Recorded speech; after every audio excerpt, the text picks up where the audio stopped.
San foundry की website है punctuation के लिए, और जो आपका वो आ गई पंक्चुएशन के लिए सैन फाउंड्री की वेबसाइट है। अब आगे आपके वो और कौन सी थी मिले?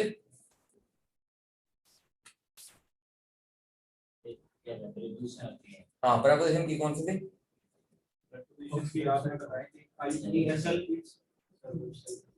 एक और थी,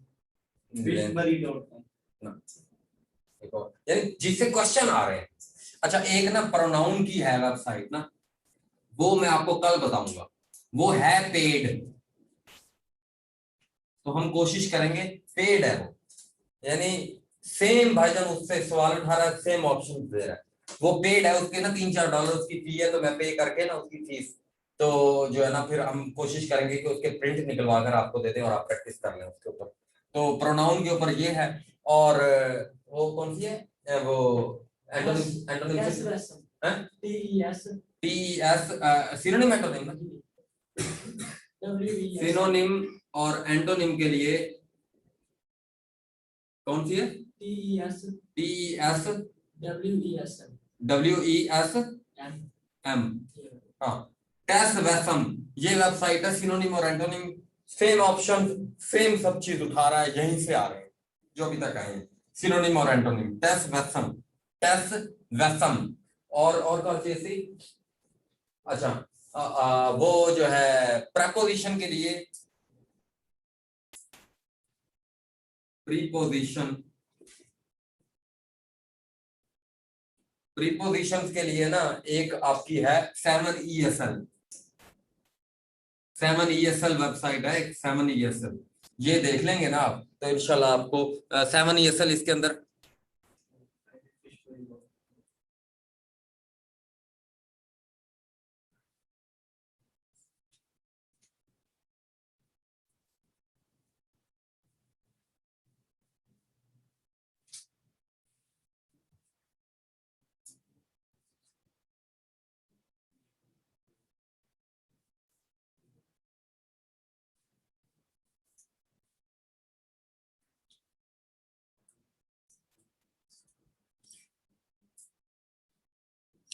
हाँ, एग्जाम वेड़ा का सोल्यूशन भी पड़ा है इसका, सवालों का।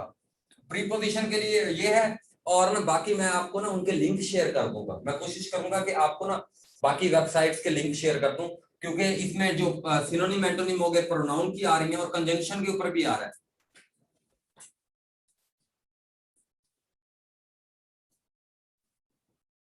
कंजंक्शंस भी जो है ना वो आ रही है, कंजंक्शंस भी आ रही हैं।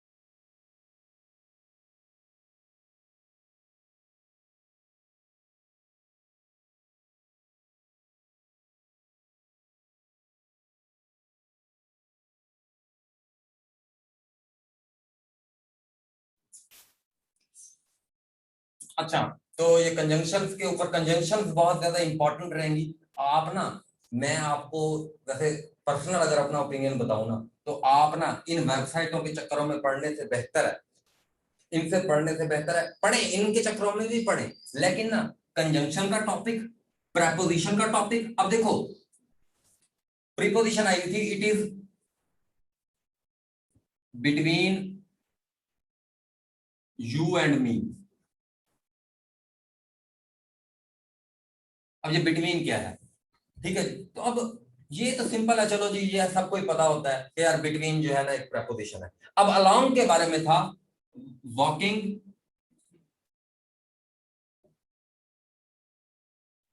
अलोंग द रोड, ठीक है जी। अब ये अलोंग क्या है, अब इसके ऊपर ना सेंटर में भी मेरे साथ बहुत सारे लोग बहस कर रहे थे, और बाद में भी मुझे बहुत सारे लोगों ने ना बताने की कोशिश की कि सर ये एडवर्ब है, ठीक है, कि उनकी कोई अपनी थी।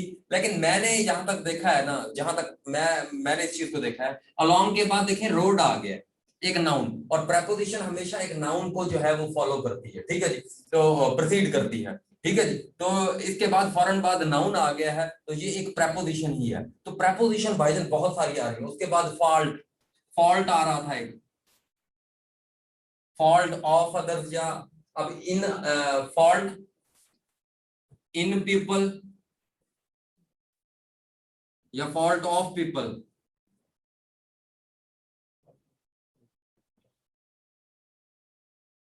फॉल्ट, तो ये जो है ऑफ ही आई थिंक आता था, ठीक है जी। तो ये तीन, और एक और भी आई हुई थी पार्टेड,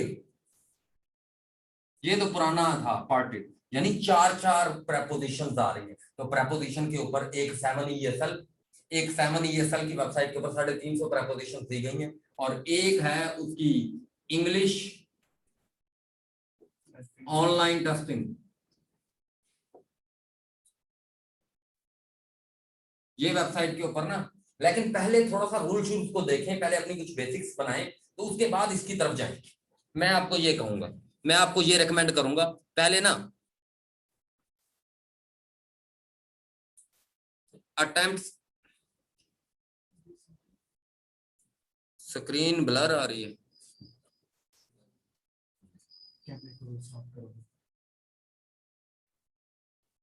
चलो बस ठीक है। अच्छा करते हैं, इसका भी ब्लर का भी हल करते हैं। वो मेरे को कैमरे के ऊपर कुछ चीज आई गई है तो।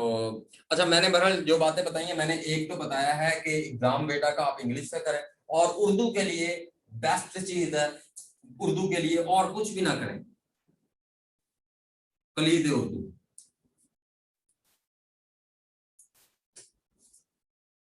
कलीद उर्दू के, और इसको ना 1-2 दिन में खत्म करने की कोशिश ना करें, 1-2 दिन में खत्म करने की कोशिश ना करें, इसके ऊपर 10-15 दिन लगाएं। यानी थोड़ी सी पढ़ ली, उनके रूल्स अपने बना लिए, चीजों को देख लिया, महावरात कर लिए, तसानीफ कर ली, शोरा का थोड़ा सा तारुफ देख लिया, जैसे आपके पाकिस्तान के शोरा हैं, या जो आपके इंडो पाक हिस्ट्री के शोरा हैं, उनके बारे में थोड़ा सा देख लिया चीजों को, तो उनका हल्का हल्का तारुफ सा देख लिया। तो इन चीजों के ऊपर आप ना कलीद उर्दू, यानी उर्दू, इंग्लिश और मैथ, इसमें एक भी गलत नहीं होना चाहिए।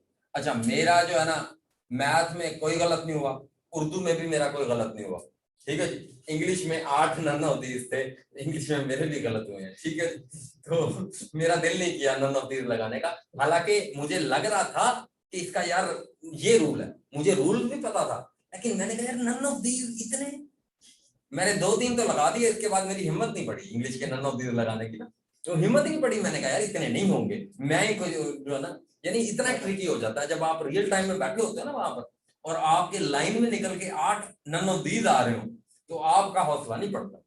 यानी मैं आपको जेन्युइनली बात बता रहा हूँ कि नन ऑफ दीज थे भाई 8, ये अब तो आ गया ना सामने के ऊपर, तो 8 ऑप्शन नन ऑफ दीज लगाने का दिल नहीं करता, बिल्कुल नहीं करता। या कोई जनरल नॉलेज का सवाल हो, उसमें बंदा नन ऑफ दीज लगा देता है, जैसे अब आया हुआ था कि जी पाकिस्तान के ईस्ट में क्या है, इंडिया, इंडिया ऑप्शन में था, हम चुप करके नन ऑफ दीज लगा देंगे। इस तरह का कोई जनरल नॉलेज का कोई ट्रिकी भी आ जाता है, तो हम लगा देंगे नन ऑफ दीज, ठीक है जी। तो लेकिन इसमें जो है ना, इंग्लिश में बहुत वसी है, इंसान सोचता है कि शायद यार कोई रूल हो, शायद मैंने ना पढ़ा हो, शायद कुछ इस तरह का चक्कर हो, शायद कोई एक्सेप्शन हो, तो इंसान कहता है यार कुछ जो है ना हो सकता है। जैसे हाँ, वो एक सवाल आया हुआ था, हिज, अब इसका शुक्र है मैंने, his means for him and his family are not enough, are or is not enough. His means for जो है ना him and his family are or is not enough. तो ये तो अब मीन्स एक नाउन के तौर पर यूज हुआ यहाँ पर, मीन्स, ठीक है जी। और ऑप्शंस बड़े ट्रिकी थे, तो उसमें बहरहाल फैसला आपको इन दोनों में से करना था। अब अगर मीन्स को देखा जाए ना, तो मीन्स एक आपका कलेक्टिव नाउन है, और कलेक्टिव नाउन के बारे में आप पढ़ते हो कि यार कलेक्टिव नाउन के साथ आप सिंगुलर वर्ब यूज करते हो, जैसे टीम इज प्लेइंग वेल, ठीक है जी। टीम एक कलेक्टिव नाउन है ना कलेक्शन में, लेकिन ये है कि जब कलेक्टिव नाउन डिस्ट्रीब्यूट हो जाता है ना, तो वो प्लूरल वर्ब ले लेता है। क्या करता है कलेक्टिव नाउन, जब जैसे कहते हैं, हम कहते हैं जूरी गेव इट्स डिसीजन, ठीक है जी, कि जो या जज गेव इट्स डिसीजन, ठीक है जी, या जूरी कहते हैं जज के, उसके कलेक्टिव नाउन है, जज का कलेक्टिव नाउन है। तो जब jury gave their decision because one of the जज gave its note of dissent, तो क्योंकि एक जज ने इतराज कर दिया, यानी वो जो ज्यूरी थी ना, कलेक्टिव नाउन जो था वो टूट गया और उसने प्लूरल प्रोनाउन ले लिया। एक ज्यूरी जो थी उसने प्लूरल प्रोनाउन ले लिया। तो यानी जब कलेक्टिव नाउन टूट जाता है ना, तो मैंने यही रूल यहाँ पर अप्लाई किया। मैंने कहा ये कलेक्टिव नाउन है, ये उसके अंदर और उसके उसके मीम्स जो है वो डिवाइड हो रहे हैं उसके अंदर और उसकी फैमिली के अंदर, तो यहाँ पर जो है ना आर लगाना चाहिए। तो ऑप्शन सी था आर, तो मैंने आर लगा ही दिया। लग रहा तो है ठीक है। अब शायद कोई पता नहीं आप लोगों में से कोई ज्यादा अच्छा अगर इंग्लिश का एक्सपर्ट हो तो वो फिर बता दे।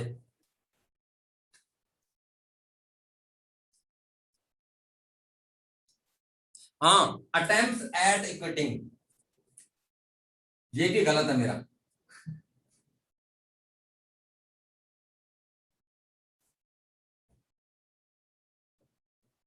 है ये एक सवाल था, मैं सवाल बल्कि पढ़ देता हूं चले।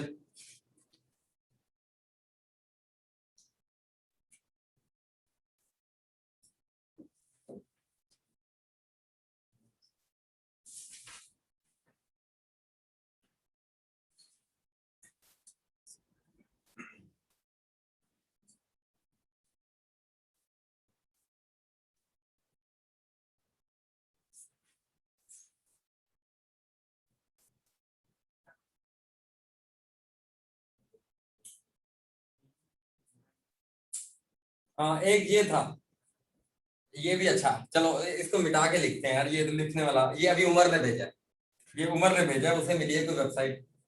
As for dash, as for dash I prefer, I prefer to let people make up, people make up dash minds, ये था as for dash I prefer, और ऑप्शन थे ऑप्शन ए। अब मुझे बताना है कि क्या आएगा, आप लोगों ने देखते हैं। ऑप्शन ए था माई सेल्फ, मार्कर दूसरा, ऑप्शन ए था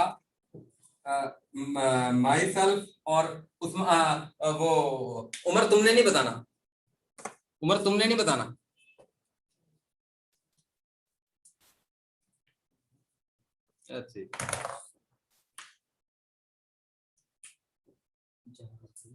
ऑप्शन ए था ईच अदर्स,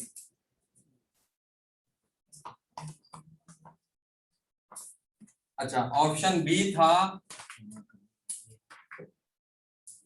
ऑप्शन बी था आई और हिज, ठीक है जी। ऑप्शन सी था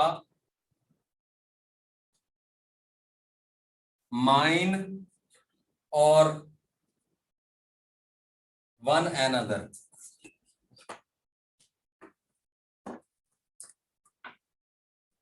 mine and one and others, others, ठीक है जी। और डी था नन ऑफ दीज।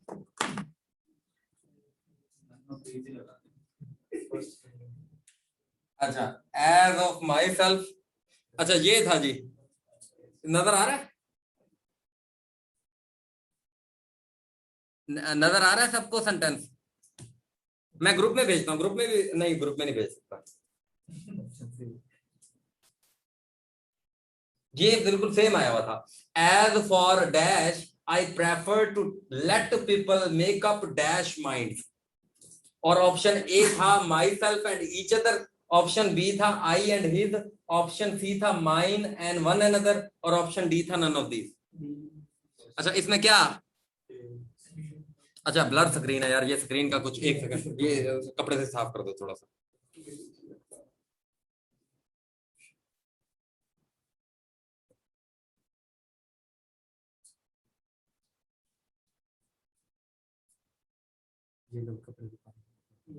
बस ठीक है, हाँ अब ठीक हुई है जी, अब ठीक होगी होगी, चलें अब तो नजर आ रहे हैं।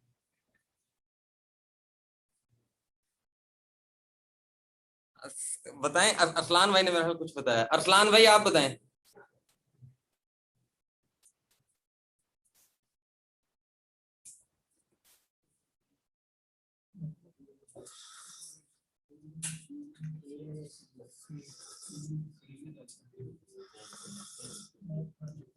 यार की तस्वीर लेकर भेज दो, तस्वीर लेकर नीचे वाले की तरफ।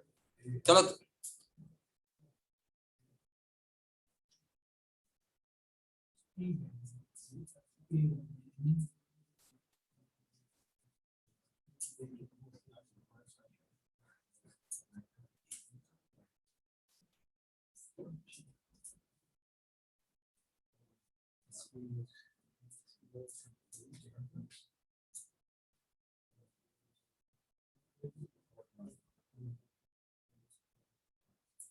ए आ रहा है, तस्वीर आ रही है ग्रुप में, सिर्फ नीचे वाले का।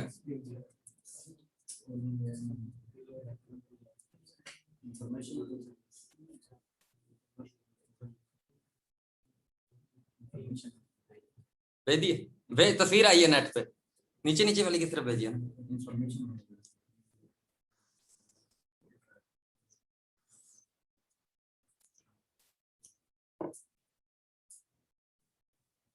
इंफॉर्मेशन वाले में भेजिए, इंफॉर्मेशन वाले ग्रुप में भेजिए, दोनों में भेज दो। अच्छा दूसरे में भेज नहीं सकते।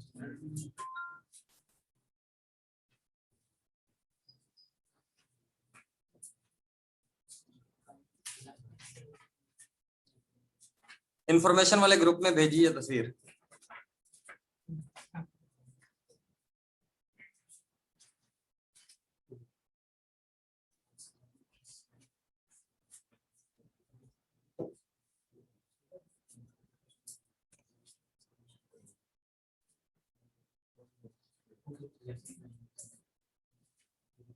हाँ अच्छा भाईजान, इसका नन ऑफ दीज था आंसर, इसका नन ऑफ दीज था भाईजान आंसर। हाँ यानी मैं वो तो मैंने बता दिया ना कि भाईजान इसका नन ऑफ दीज। असल में ना अब रूल्स बंदे को पता होते हैं, लेकिन नन ऑफ दीज लगाना इस तरह के ऑप्शन में ज्यादातर लोग ए कह रहे हैं।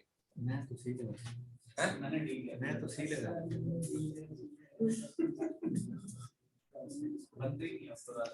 अच्छा तो इंग्लिश भाईजान इस तरह की ट्रिकी आ रही है, तो इंग्लिश के 16 क्वेश्चंस आ रहे हैं, तो इंग्लिश के ऊपर थोड़ी सी मेहनत करनी है आप लोगों ने, ठीक है ना। तो मेहनत यही है कि प्रैक्टिस करें ज्यादा से ज्यादा चीजों की। यानी 16 नंबर की अभी इंग्लिश है, और जो है 10 नंबर की करंट अफेयर्स हैं, 10 से 12 नंबर के, और पाकिस्तान अफेयर्स है। यानी बाकी जीके जो हमने डिफाइन किया हुआ है, उस जीके में से 60 एक नंबर आ रहे हैं। वो जो जीके है, यानी मेहनत का हमारा ज्यादा फोकस तो जीके की तरफ ही रहेगा, लेकिन हम ये कोशिश करेंगे कि यार अपने इन वीकनेसेस को भी अपने स्ट्रॉन्ग पॉइंट्स में।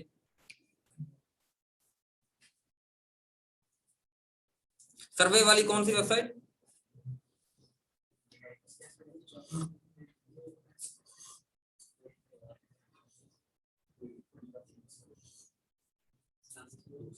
उमर कौन सी सर्वे वाली वेबसाइट?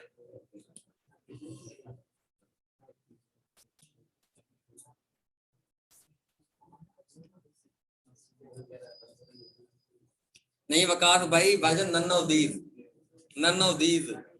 यानी राइट आंसर बनता है इसका, राइट आंसर इसका बनता है, राइट आंसर उमर को पता है। हाँ as for me, as for me आएगा।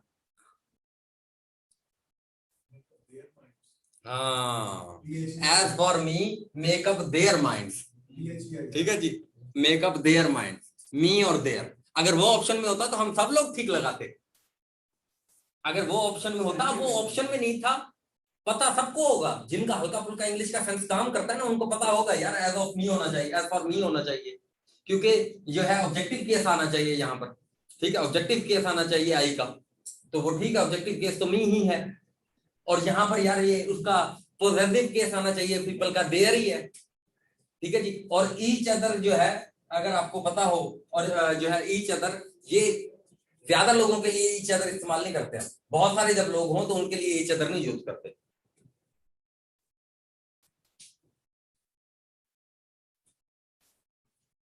चलें शुरू करें फिर अपना टॉपिक।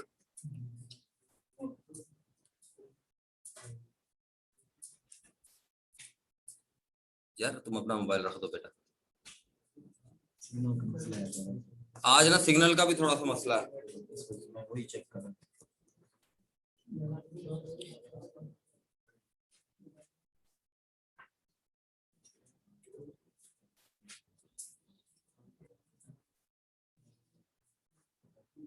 हाँ, टॉपिक्स में भाईजान यही है।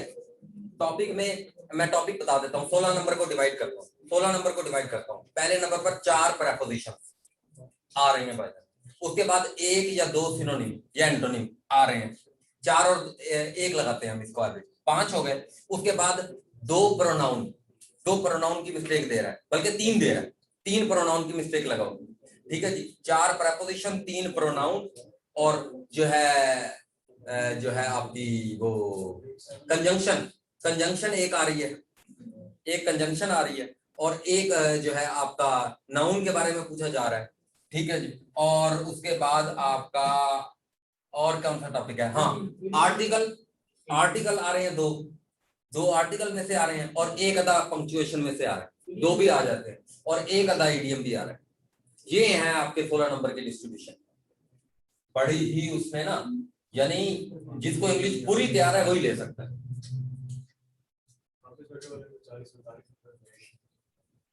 सब इंस्पेक्टर वाला पेपर भी बड़ा ट्रिकी हो चुका है। सब इंस्पेक्टर वाले जो समझ नहीं है वो इसी वेबसाइट से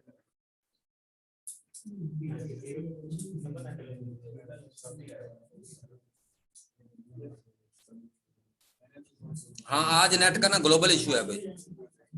वो कहते हैं कोई समंदर में,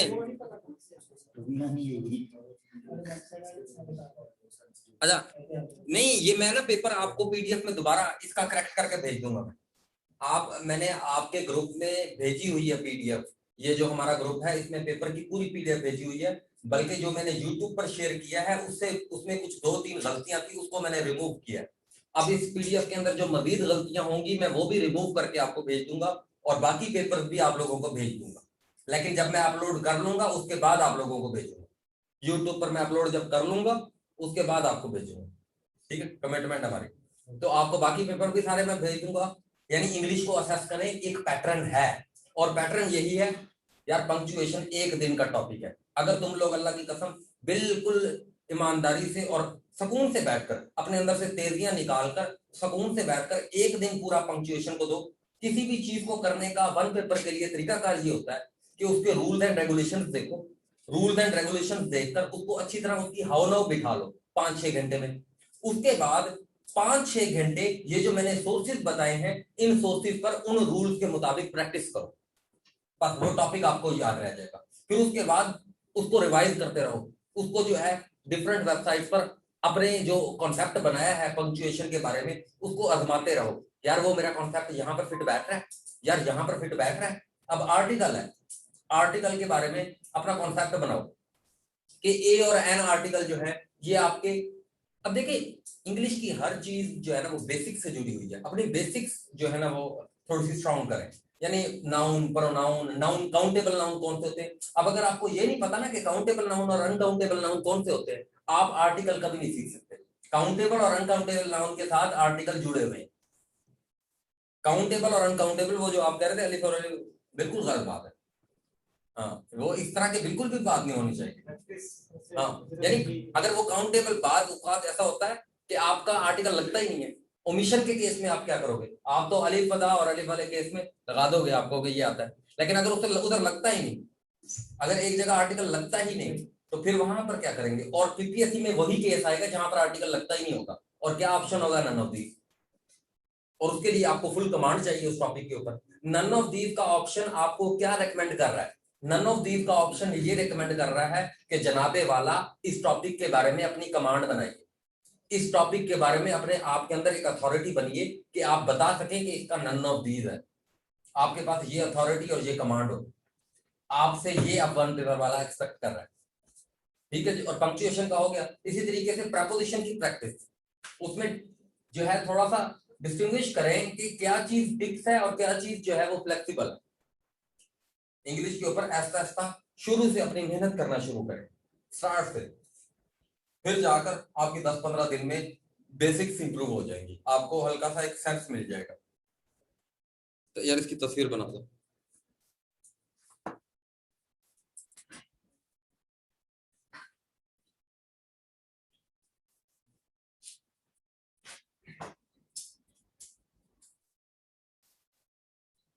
अभी भी स्क्रीन ब्लर है। अच्छा ये ना आज कोई उमर नेट का इशू है, कोई ग्लोबल, वो जो समंदर के अंदर से ऑप्टिकल फाइबर जा रही है ना,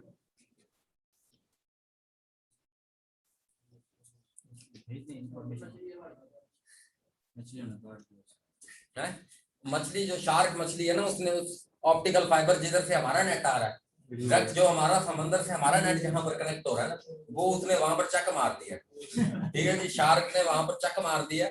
तो शार्क बड़ी बदतमीज है, लड़ाई के दौरान डंडियां काटना नॉट अलाउ होता है, हालांकि ये एक जो है ना वो रूल है, लेकिन उसने जो है ना हमारे साथ लड़ाई करके उसने क्या किया जी, दंडी काट दी हमारी तार पे।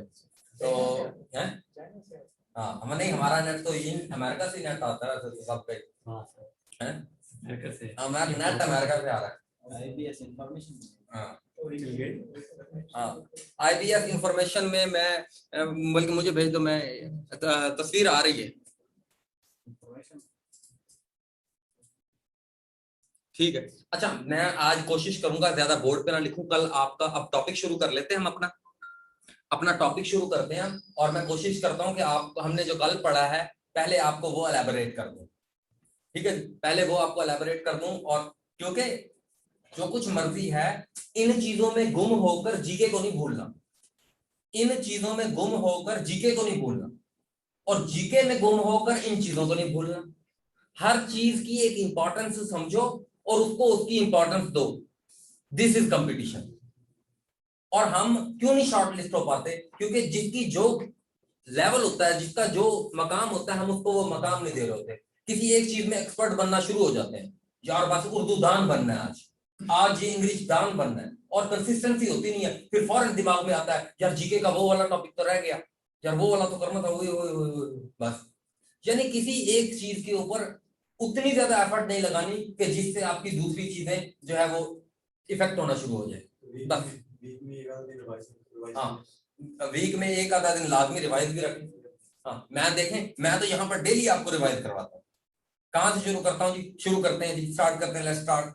तो स्टार्ट यहां से होगा जी, 13.8 billion years ago universe was created.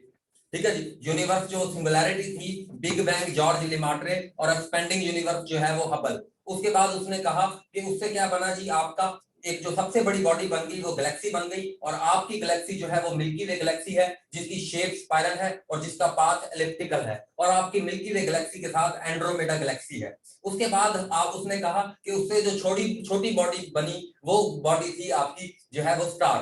तो स्टार जो है, हमने देखा कि स्टार की एक एज होती है। स्टार जो है पहले आपका जो है स्टार, वो उसके अंदर लाइट जो है खारिज करने की जो है वो एमिट करने की एबिलिटी होती है, और वो किस वजह से बनती है उसकी लाइट खारिज करने की जो है ना काबिलियत? Thermonuclear fusion. ये थर्मोन्यूक्लियर फ्यूजन क्या होता है जी? ये अनकंट्रोल्ड फ्यूजन होता है। इसमें क्या होता है कि जी जो दो हाइड्रोजन के एटम होते हैं, क्योंकि सन जो है हमारा स्टार जो है, ये जो हमारा स्टार है, इसका जो है, इससे जो नियरेस्ट स्टार है वो है प्रोक्सिमा सेंचुरी। हमारे स्टार का जो आउटर सरफेस है इसको कहते हैं करोना, और जो हमारा सन है इसका डीपेस्ट पार्ट जो है उसको कहते हैं फोटोस्फीयर, और इसके अंदर बहुत ज्यादा जो मिकदार में गैस है 73%, वो है हाइड्रोजन। और हाइड्रोजन के दो एटम मिलकर हीलियम गैस बना देते हैं फ्यूजन के जरिए से, और जो एक एनर्जी को खारिज करते हैं, और एनर्जी हमें मिलती है रोशनी की सूरत में। और अब हमारे जो वो जो बिग बैंग हुआ, या वो जो एक्सेलरेटेड एक्सपेंशन हुई, गैलेक्सी वजूद में आ गई, स्टार वजूद में आ गए, उसके अलावा क्या हुआ? जो बेचारे जो है ना गैलेक्सी और स्टार नहीं बन सके, तो वो क्या बन गए? वो किसी स्टार के प्लेनेट बन गए। प्लेनेट क्या होता है? जो किसी स्टार के गिर्द रिवॉल्व कर रहा होता है, और हमारे 8 प्लेनेट हैं। सबसे पहले नंबर पर मरकरी है, मरकरी स्मॉलेस्ट प्लैनेट है, रेवोल्यूशन वाइज फास्टेस्ट प्लैनेट है और मरकरी नियर टू सन है। उसके बाद अगर हम दूसरे नंबर पर देखें तो हमारा वीनस है, वीनस जो है हॉटेस्ट प्लैनेट है और उसके बाद ब्राइटेस्ट प्लैनेट है, मॉर्निंग स्टार है, इवनिंग स्टार है। और इधर ग्रीन हाउस गैसेस जो है जो हमने पढ़ी थी कार्बन, ओजोन और मीथेन, ये बहुत ज्यादा मिकदार में होती है, तकरीबन 90% से अबव होती हैं। इस वजह से इसका एटमॉस्फेयर बहुत ज्यादा गर्म होता है, ये सूरज के आने वाली सारी रोशनी को अपने अंदर अब्सॉर्ब कर लेता है और इसकी वजह से इसको घूमने में भी बहुत ज्यादा मुश्किलात होती हैं। इसलिए रोटेशन वाइज स्लोएस्ट प्लैनेट आपका कौन सा है जी? रोटेशन वाइज स्लोएस्ट प्लैनेट जो है वो आपका वीनस है, क्योंकि हर प्लैनेट रोटेट भी कर रहा है और रिवॉल्व भी कर रहा है अराउंड सन। उसके बाद देखें तो आपका आ गया मार्स। तो वीनस अर्थ का ट्विन प्लैनेट भी है, क्योंकि इसका साइज और अर्थ का साइज 24 है, 10 रेज की पावर 24, और इसका साइज जो है 10 रेज की पावर 23, इसका साइज जो है 23, 10 रेज की पावर 23।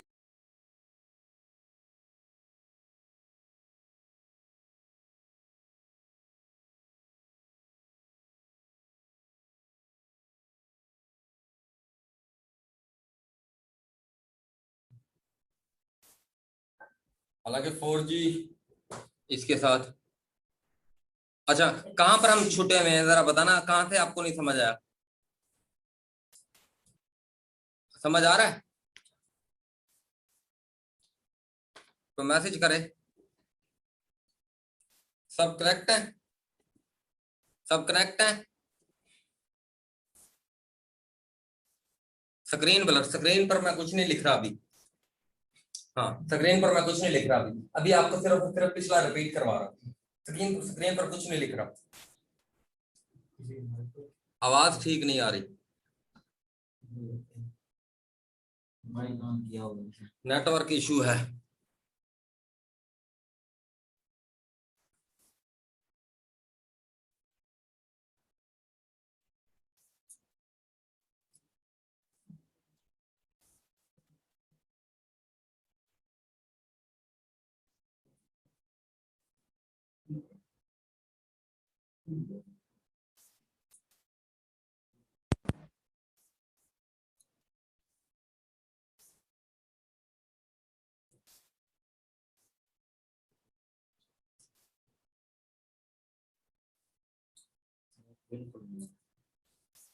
आज असल में ना नेट का वाकई ही कोई इशू है, सबका मेरा ख्याल इशू आ रहा है आज। बाहर भी इशू है नेट का है?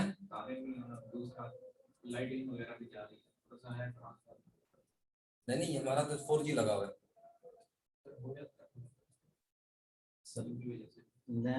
अब आवाज ठीक आ रही है?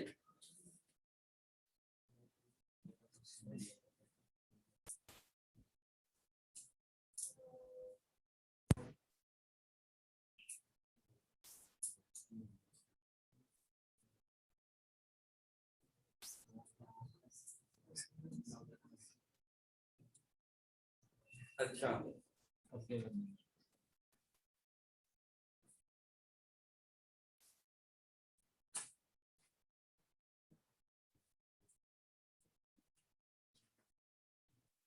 पेपर डिस्कस करने का कोई फायदा नहीं है, मैं पिछला रिपीट ही करा रहा हूँ, मैं बोल कर रिपीट करा रहा हूँ, आवाज ठीक आ रही होगी।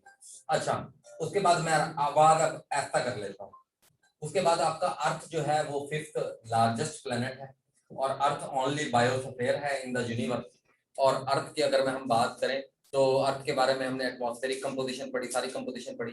अर्थ के बाद अगर हम देखें तो हमारा चौथे नंबर का जो प्लेनेट है, और ये इनर प्लेनेट्स आपके 4 हैं और आउटर प्लेनेट्स आपके 4 हैं। आउटर प्लैनेट्स आपके 4 हैं, तो जो इनर प्लैनेट्स हैं इनमें जो है आपका जो मार्स है फिर लास्ट प्लैनेट है, और मार्स के बाद आपकी, मार्स के बारे में कोई सवाल हमारे लिए इंपॉर्टेंट नहीं है, ठीक है जी। सोलर सिस्टम के हवाले से अगर बात करें तो उसके बाद आपकी एस्टेरॉइड बेल्ट है, जिसके अंदर सबसे बड़े जो बट्टे होते हैं, क्योंकि जब वो बिग बैंग हुआ या एक्सपेंडिंग यूनिवर्स हुई उसके दौरान कुछ चीजें तो बन गई गैलेक्सी, कुछ चीजें बन गई स्टार, और कुछ चीजें जो है ना वो कुछ नहीं बन सकी, तो वो बट्टे के बट्टे आपके स्पेस में जो है वो क्या कर रहे हैं, रिवॉल्व कर रहे हैं।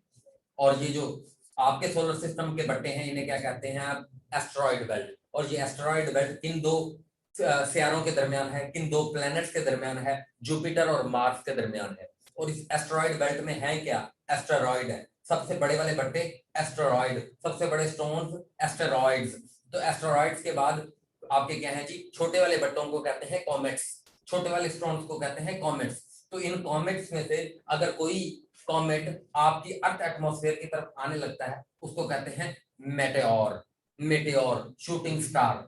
तो जब वो आपकी अर्थ एटमॉस्फेयर में घुस जाता है तो उसे कहते हैं मेटारॉइड, और जब वो आपके अर्थ एटमॉस्फेयर से जमीन पे आ जाता है उसे कहते हैं मेटारॉइड, मेटारॉइड। उसके बाद अगर हम देखें तो जुपिटर आपका आउटर स्टेलर प्लेनेट का सबसे बड़ा प्लेनेट है और लार्जेस्ट प्लेनेट है, और रोटेशन वाइज फास्टेस्ट प्लेनेट है, रोटेशन वाइज फास्टेस्ट प्लेनेट है। और इसमें जो सैटेलाइट्स हैं वो मैक्सिमम है। कहते हैं कि अभी नासा की कोई रिपोर्ट आई है उसके मुताबिक सैचरन की सैटेलाइट्स बढ़ गई हैं, ठीक है जी। अब सैचरन की सैटेलाइट्स जो है वो सबसे ज्यादा है, दूसरे नंबर पर आपकी जुपिटर की हैं। और आपकी ये जो चार आउटर प्लैनेट्स हैं इन चारों में जो है रिंग्स हैं, इन चारों में क्या है जी, रिंग्स हैं, रिंग्स हैं यानी। और सबसे ज्यादा शो किसके हो रहे होते हैं, रिंग्स, सबसे ज्यादा शो हो रहे होते हैं रिंग्स जो है वो आपके सैचरन के रिंग्स आपको वाज़ेह तौर पर नजर आते हैं। उसके बाद वीनस के बारे में मैं एक बात बताना भूल गया कि वीनस जो है ना वो दूसरी तरफ से रोटेट करता है। आपके सारे के सारे प्लेनेट, बाकी 7 प्लेनेट आपके वेस्ट टू ईस्ट मूव करते हैं। ये वीनस वाहिद प्लेनेट है जो आपका ईस्ट टू वेस्ट मूव करता है। उसके बाद अगर आप देखें जुपिटर के बाद, जुपिटर के बाद आपका आ जाता है जी सैचरन। सैचरन में जो है, सैचरन का भी आपका कुछ नहीं, और ये सैटेलाइट्स की सबसे ज्यादा है और उसके रिंग्स के बारे में पूछ लिया जाता है बस। उसके बाद आपका आ गया यूरेनस। तो यूरेनस जो है वो आपका कोल्ड, कोल्ड यानी बर्फ है इसके ऊपर। और नेपच्यून जो है, नेपच्यून रेवोल्यूशन वाइज, क्योंकि इसका बहुत बड़ा ऑर्बिट बनता है तो रेवोल्यूशन वाइज ये स्लोएस्ट प्लैनेट है रेवोल्यूशन वाइज। और उसके बाद ये आइस जेंट है, कोल्डेस्ट प्लैनेट है, ये कोल्डेस्ट प्लैनेट है। उसके बाद हमने अर्थ को देखा, अर्थ की हमने कुछ कंपोजिशंस को देखा। अर्थ की हमने कौन कौन सी कंपोजिशन देखी थी, हमने केमिकल कंपोजिशन देखी, मैकेनिकल कंपोजिशन देखी और एटमॉस्फेरिक कंपोजिशन देखी। तो हमने केमिकल कंपोजिशन में देखा अर्थ की, अर्थ की जो है वो 3, पहले तो सबसे पहले लेयर है, एक है क्रस्ट और एक है मेंटल और तीसरी है कोर। तो क्रस्ट के बारे में हमने देखा, क्रस्ट आपकी 2 तरह की होती है, एक कॉन्टिनेंटल क्रस्ट होती है और एक आपकी ओशैनिक क्रस्ट होती है। कॉन्टिनेंटल क्रस्ट वो वाली क्रस्ट होती है जिसके ऊपर हम खड़े हैं, इस क्रस्ट को क्या कहते हैं, कॉन्टिनेंटल क्रस्ट। और एक समंदर के नीचे जो जमीन है उस जमीन को क्या कहते हैं, ओशैनिक क्रस्ट। ये जिसके ऊपर हम खड़े हैं इस वाली क्रस्ट जो है, ये वाली क्रस्ट बनी हुई है सियाल से, SiAl।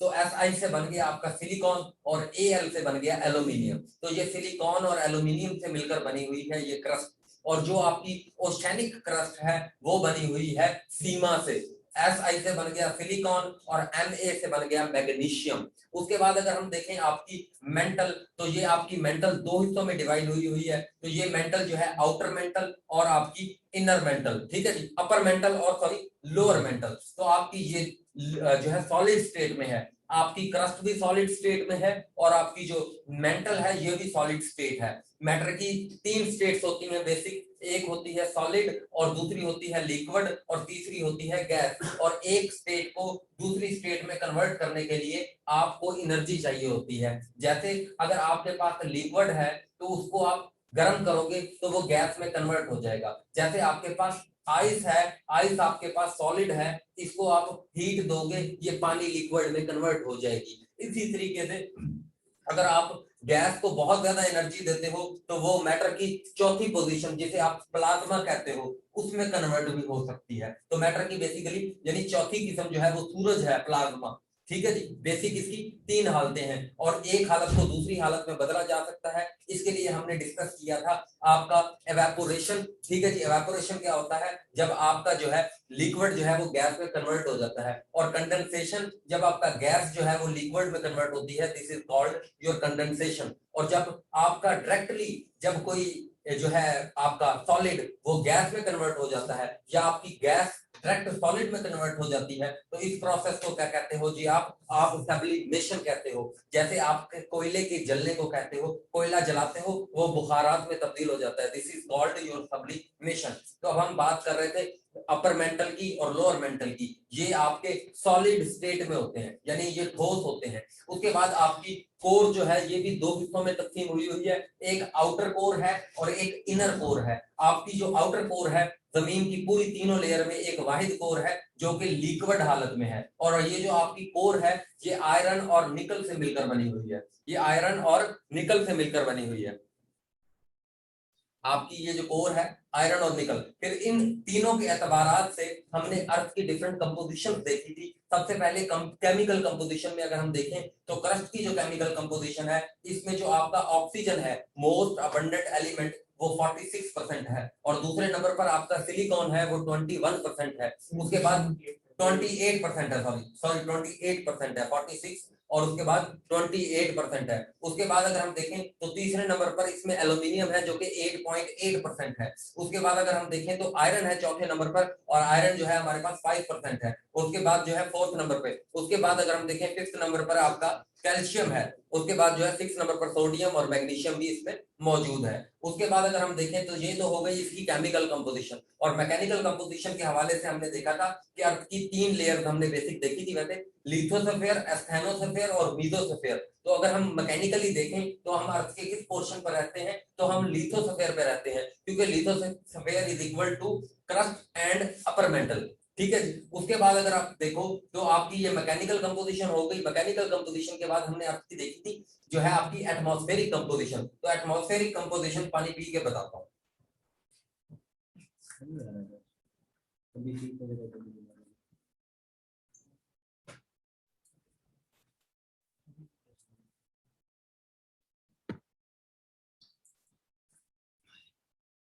तैयार है? नेट का हाँ हाँ अदनान में रिकॉर्डिंग करता हूँ।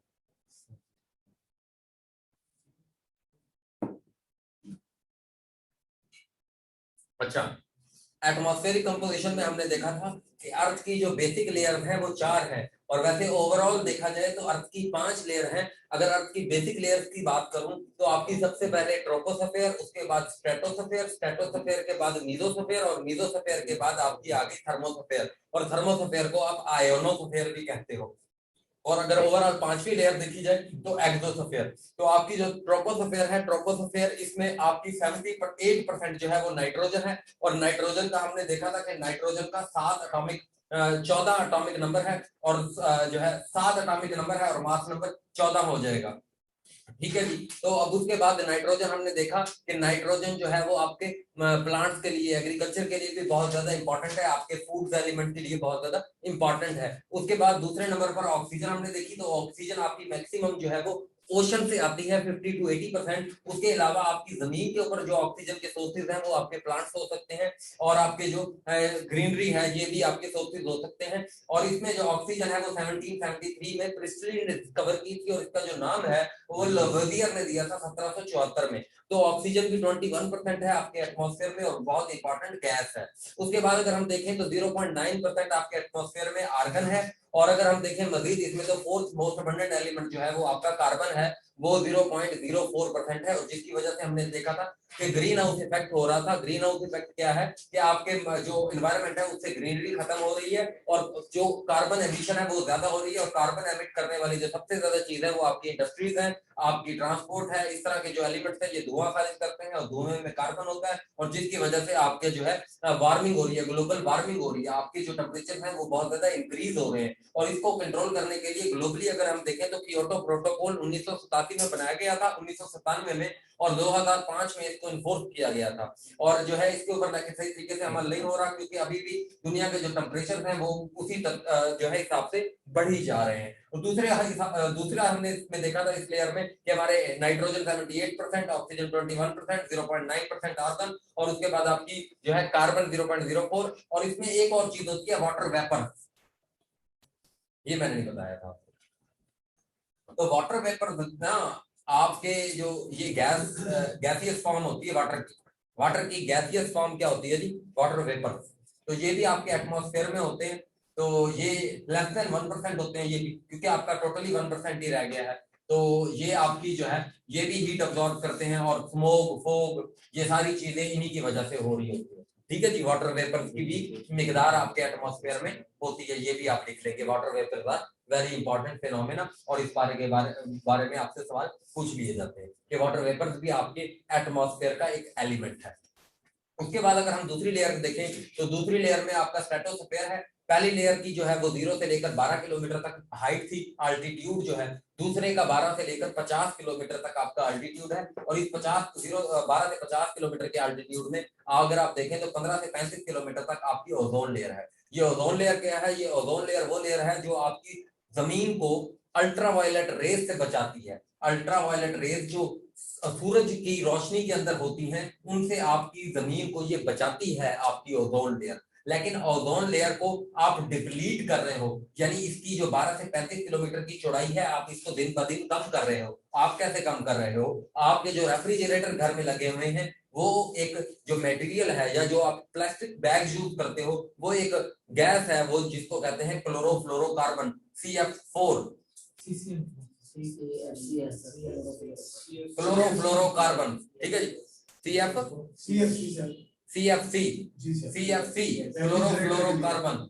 ठीक है जी, तो ये आप जो है वो करते हो। और हेलोसिन जो आपके फायर एक्सटिंग्विशर जो होते हैं, ये हेलोसिन एक मटेरियल है, ये जो है खारिज करते हैं, जिसकी वजह से आपकी ओजोन लेयर क्या कर रही है जी? डिप्लीट कर रही है। और आपके हेलीकॉप्टर और सॉरी आपके जो जहाज हैं, जो एरोप्लेन्स हैं, वो भी इसी लेयर में उड़ते हैं, क्योंकि यहाँ पर कोई एटमॉस्फेयर नहीं होता। और उसके बाद आपका हमने देखा मेसोस्फेयर, ये आपकी थर्ड है, और इसमें हमने डिफरेंट लेयर में देखा। पहली लेयर में जो है आपका टेम्परेचर और प्रेशर जो है वो डायरेक्टली प्रोपोर्शनल होता है अकॉर्डिंग टू चार्ल्स लॉ, और इसमें जो है आपका प्रेशर और टेम्परेचर दोनों डिक्रीज हो रहे होते हैं। उसके बाद दूसरे लेयर में प्रेशर और टेम्परेचर आपका इंक्रीज हो रहा होता है। और तीसरी लेयर जो कि मेसोस्फेयर है, जो कि 50 से लेकर 85 किलोमीटर तक है, उसमें टेम्परेचर और प्रेशर जो है दोबारा डिक्रीज हो रहे होते हैं। और आपकी चौथी लेयर जो है, चौथी लेयर आपकी बेसिक लेयर चौथी जो है वो आपकी कौन सी है जी? थर्मोस्फेयर। और थर्मोस्फेयर की 85 से लेकर 120 किलोमीटर हाइट है, और इसमें भी आपके टेम्परेचर और प्रेशर क्या हो रहे होते हैं? पहले में डिक्रीज, दूसरे में इंक्रीज, तीसरे में डिक्रीज, चौथे में फिर इंक्रीज। ठीक है जी। और आपकी लास्ट जो है एटमॉस्फेरिक जो स्फीयर है वो आपकी एक्सोस्फीयर है, और एक्सोस्फीयर में भी आपका क्या हो रहा होता है जी? जो वो उसका छोड़ दो, वो बात वैसे ही है, फजूल है। ठीक है जी। उसके बाद जी आपने एटमॉस्फेरिक कंपोजिशन देख ली, आपने केमिकल कंपोजिशन देख ली, आपने मैकेनिकल कंपोजिशन देखी। उसके बाद हमने डिस्कस किया कि ये जो अर्थ है ये 7 कॉन्टिनेंट पर मिलकर बनी हुई है। लेकिन हमने देखा इससे पहले ये अर्थ एक ही कॉन्टिनेंट था, और इसको कहते थे हम पैनेगिया। तो इसे जो है इसकी जो ये हालत है, ये 350 मिलियन साल पहले जो है ये पैनेगिया की हालत थी। उसके बाद 175 मिलियन साल पहले इसने टूटना शुरू कर दिया, एक दूसरे से अलग होना शुरू कर दिया। इसके अलग होने के प्रोसेस को 3 साइंसदानों ने एलैबोरेट किया। उन 3 साइंसदानों में पहला साइंसदान जिसने 1595 में इसको एलैबोरेट किया वो थी औरत, उसका नाम था अब्राहम ऑर्टिलियस। ठीक है जी, बंदा था अब्राहम ऑर्टिलियस, लेकिन औरत से हमने याद किया हुआ रहता है हमारा औरत। ठीक है, औरत वैगन में बैठ के होम गई है, औरत वैगन में बैठ के होम गई है, औरत वैगन में बैठ के, अभी देखना कैसे।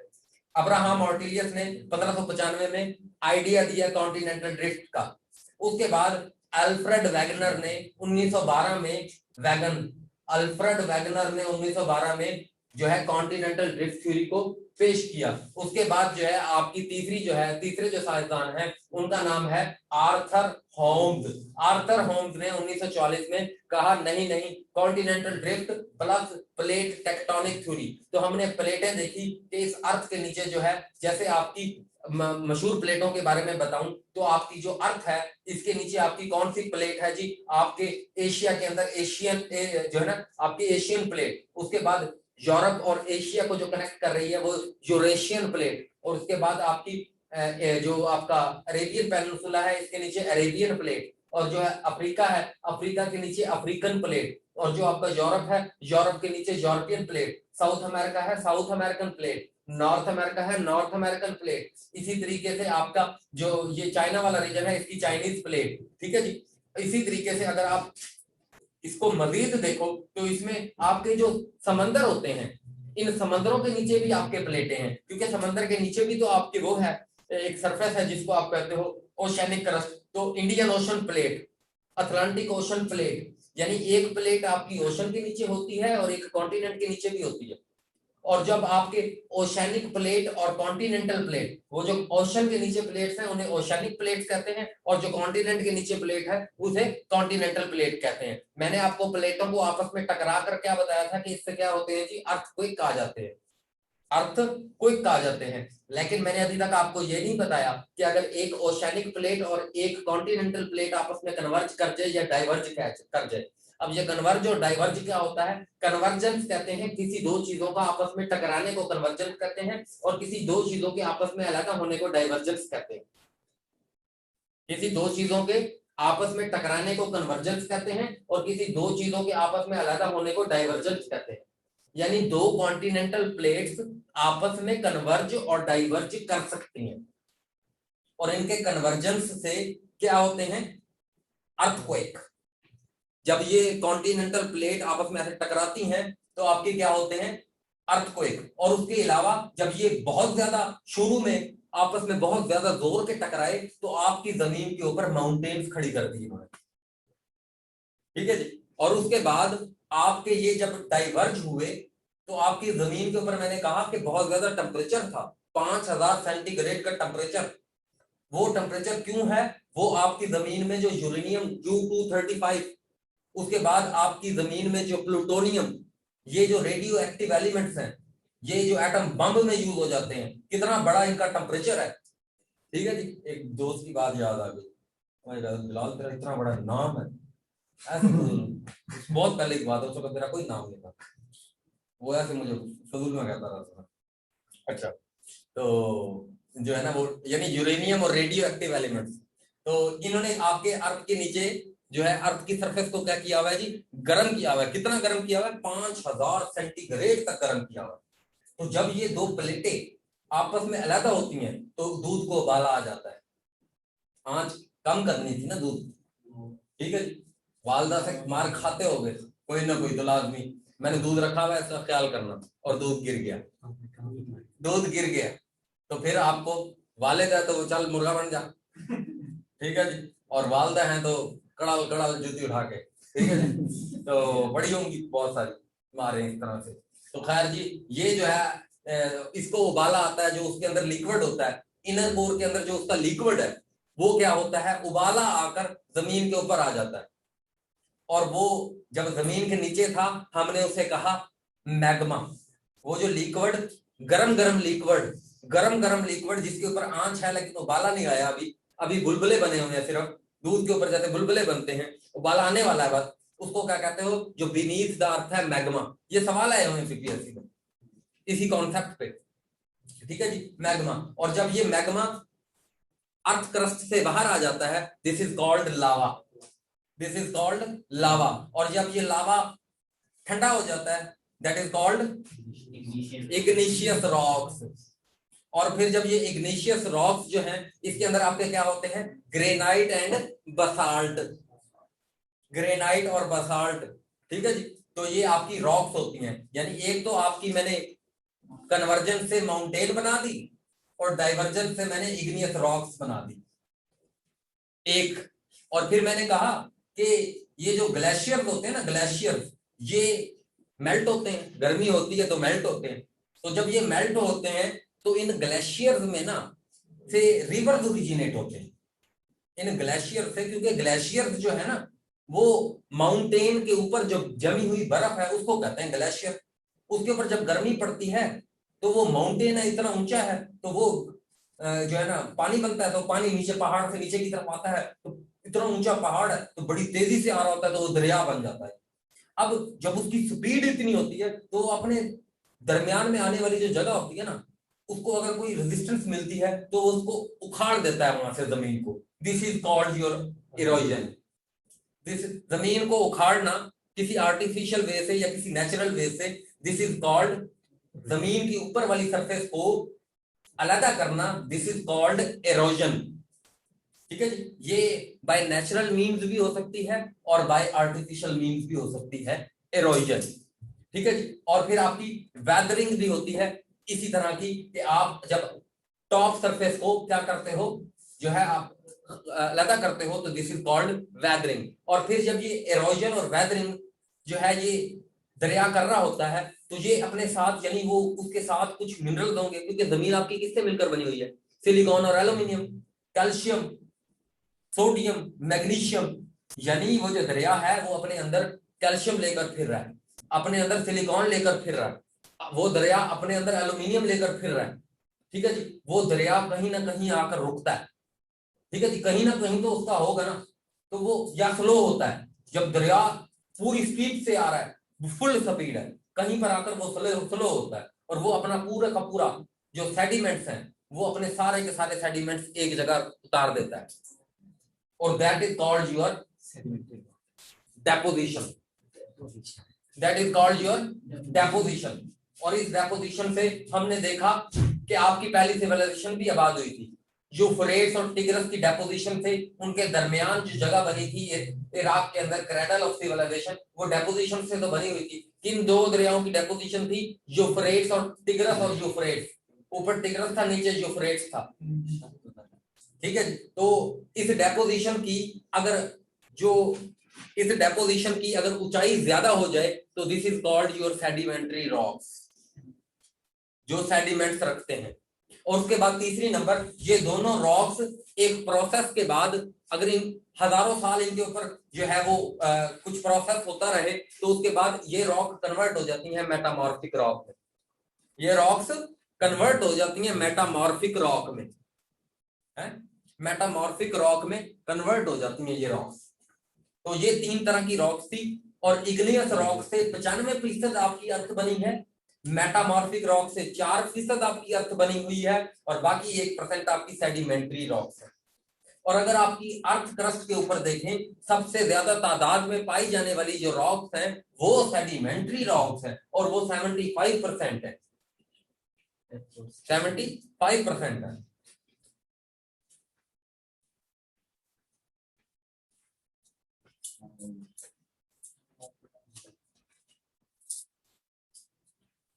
ग्लेशियर,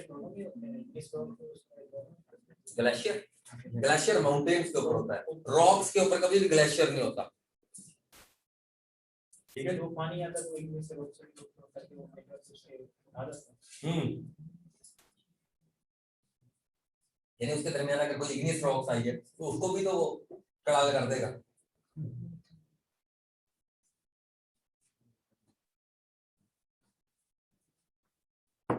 अच्छा, कहां पर पहुंचे हम? तीन रॉक्स होगी और उसकी हमने देख ली। अच्छा जी, फिर हमने देखा कि यानी जमीन के ऊपर माउंटेन्स भी हैं, रॉक्स भी हैं, इसकी एटमॉस्फेरिक, केमिकल और मैकेनिकल कंपोजिशन भी पढ़ ली। फिर हमने देखा कि इधर एक एजेस है ह्यूमन डेवलपमेंट की, ह्यूमन एवोल्यूशन की, ह्यूमन कैसे आए, क्यों आए, कब आए, क्या हुआ, क्यों हुआ, कैसे हुआ। तो हमने देखा कि इसकी डिफरेंट एजेस हैं, यानी हिस्टोरियन ने इस पीरियड को डिफरेंट एजेस में डिवाइड किया। तो वो अभी हमने देखा, तो सबसे पहले वाली जो एज है वो पैलियोलिथिक है। ठीक है जी, पहले वाली पैलियोलिथिक है। और ये पैलियोलिथिक एज जो है वो 7.7 मिलियन ईयर से लेकर 11,500 ईयर तक, बीसी तक ये एज जो है वो एग्जिस्ट की। और इस एज में ह्यूमन की क्या एवोल्यूशन रहा, तो इसके बारे में हमें बताया चार्ल्स डार्विन ने, जो कि यूके का एक साइंटिस्ट है। और चार्ल्स डार्विन ने अपनी किताब ओरिजिन ऑफ स्पीशीज में बताया कि नेचुरल सिलेक्शन के जरिए से जो है ये मामला हुए। उसके बाद एक टर्म थी जो क्वाइन की हर्बर्ट स्पेंसर ने, सर्वाइवल ऑफ द फिटेस्ट, उसको भी इसने अपनी किताब में एक थ्योरी के तौर पर पेश किया चार्ल्स डार्विन ने। ठीक है। उसके बाद हमने देखा कि इसने बताया कि इंसान जो था वो पहले एप था। ठीक है जी, जिसे इसने कहा होमो हैबिलियस, होमो हैबिलियस। तो होमो हैबिलस से होमो इरेक्टस ये बना, यानी पहले इंसान 4 टांगों पर जैसे दूसरे जानवर होते हैं वैसे चलता था। फिर उसके बाद इसने 2 हाथ अपने उठाना सीख लिए और 2 पांव पर अपना बैलेंस संभाल लिया। उसके बाद इसने कहा, इसने अपना ब्रेन ग्रो करना शुरू कर दिया। ठीक है जी, तो इस तरीके से उसने अपना ह्यूमन एवोल्यूशन बताने की कोशिश की। और उसमें उसने बताया कि जो है homo erectus 7.7 million year ago Africa के कॉन्टिनेंट में वो इंसान था जिसने 2 पत्थरों से आग को पहली बार इन्वेंट कर दिया। दुनिया में आग सबसे पहले इन्वेंट हुई है और जो है ये 7.7 मिलियन ईयर अगो, और ये काम करने वाला जो इंसान था उसको चार्ल्स डार्विन ने होमो इरेक्टस कहा है।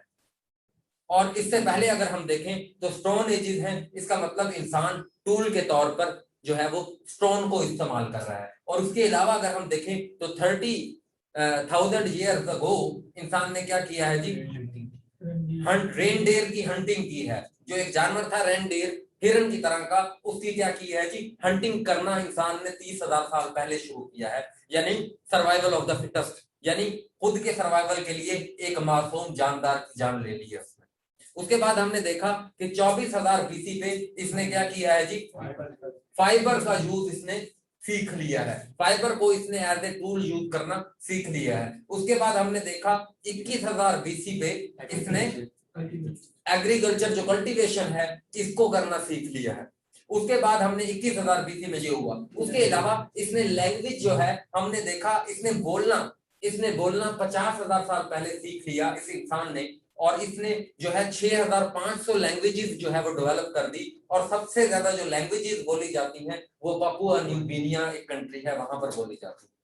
उसके बाद हमने देखा कि जो लैंग्वेज और राइटिंग सिस्टम जो है आज से 5500 साल पहले, और अगर मैं एज में बात करूं तो 3300 बीसी पे लैंग्वेज जो है इंसान ने इन्वेंट कर ली। लैंग्वेज सिस्टम जो है वो इंट्रोड्यूस हो गया। और उसके बाद अगर हम देखें 3300 बीसी, उसके बाद अगर हम देखें तो आपका ये जो, उसके बाद इंसान ने माशरे में रहने के बारे में सोचा और उसके लिए उस इंसान की बेस्ट और आइडियल प्लेस जो थी वो आपकी मेसोपोटामियन सिविलाइजेशन बनी। और टिग्रस और यूफ्रेट्स के दरमियान, क्योंकि इंसान ने अभी खोदना नहीं सीखा, उसको खोद कर एग्रीकल्चर नहीं करनी आती, इसलिए इंसान ने 2 दरियाओं के दरमियान वाली जगह को चुना।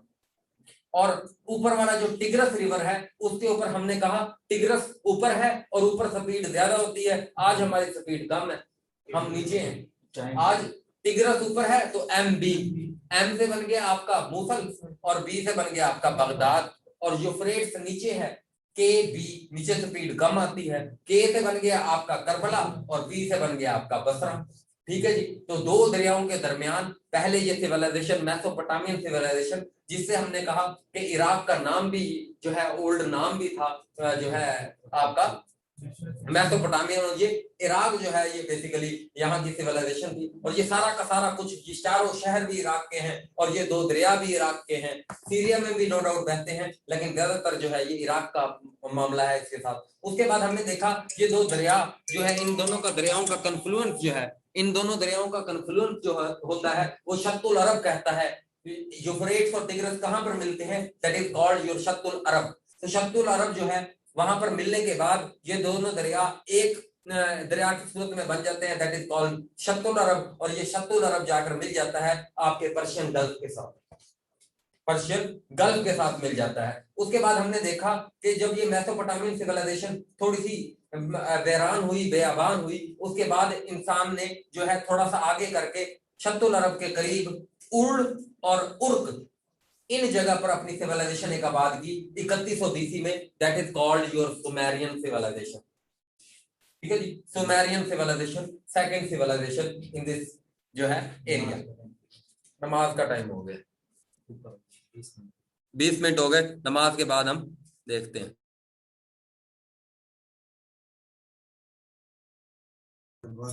15 मिनट का ब्रेक, 15 मिनट का ब्रेक।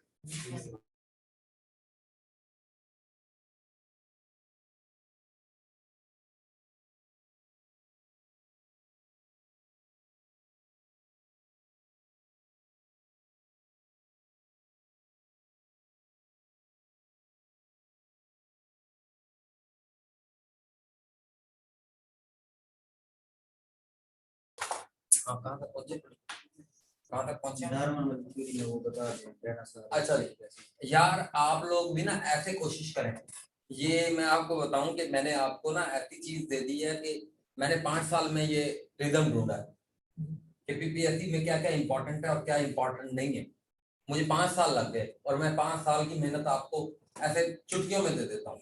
तो आप बस यही कर लो और इसके ऊपर मेरे ऊपर एतबार रखो, मेरे ऊपर बिलीफ रखो कि वन पेपर में इससे बाहर नहीं आएगा। आपके सामने ये मिसाल एक मेरा फिजिकल में बच्चा है, इसने मेरे सिर्फ और सिर्फ 2 महीने पढ़े हैं, जहां पर बाकी लोगों की जमानतें जब्त हो रही हैं, जिन्होंने किताबें की हैं उनके 40 से भी कम आ रहे हैं। इंशाल्लाह इसके 50 से भी अबव नंबर आएंगे, सिर्फ 2 महीने पढ़े हैं। ठीक है, 2 महीना सिर्फ पढ़ा है, 50 से अबव नंबर आएंगे इंशाल्लाह। और इंशाल्लाह 1-2 महीने और लगाएगा, इंशाल्लाह ये टॉपर बनेगा पीपीएससी में इंशाल्लाह। तो आप लोग भी जो है कोशिश करें कि इस तरीके से चीजों को करें कि आपको चीजें जो हैं ऐसे अब्जॉर्ब हुई हो, यानी चीजों को अब ऑप्शंस जो हैं वो खत्म कर दें। तो यानी हिस्ट्री को ऐसे सिंक कर दें अपने अंदर, हिस्ट्री आपके अंदर ऐसे सिंक हुई हो, आपके अंदर जज्ब हुई हो कि जैसे ही शुरू करो तो आप 5-6 घंटे बोलने की आपके अंदर कैपेसिटी हो कि आप बोलते जाओ और उसमें आप फैक्ट्स बयान कर रहे हो सिर्फ। अभी मैं आपको स्टोरियां नहीं सुना रहा इसके अंदर की, चार्ल्स डार्विन की स्टोरियां सुनाना शुरू कर दूं, इतनी स्टोरियां कि उसने किस किस कॉन्टिनेंट को विजिट किया।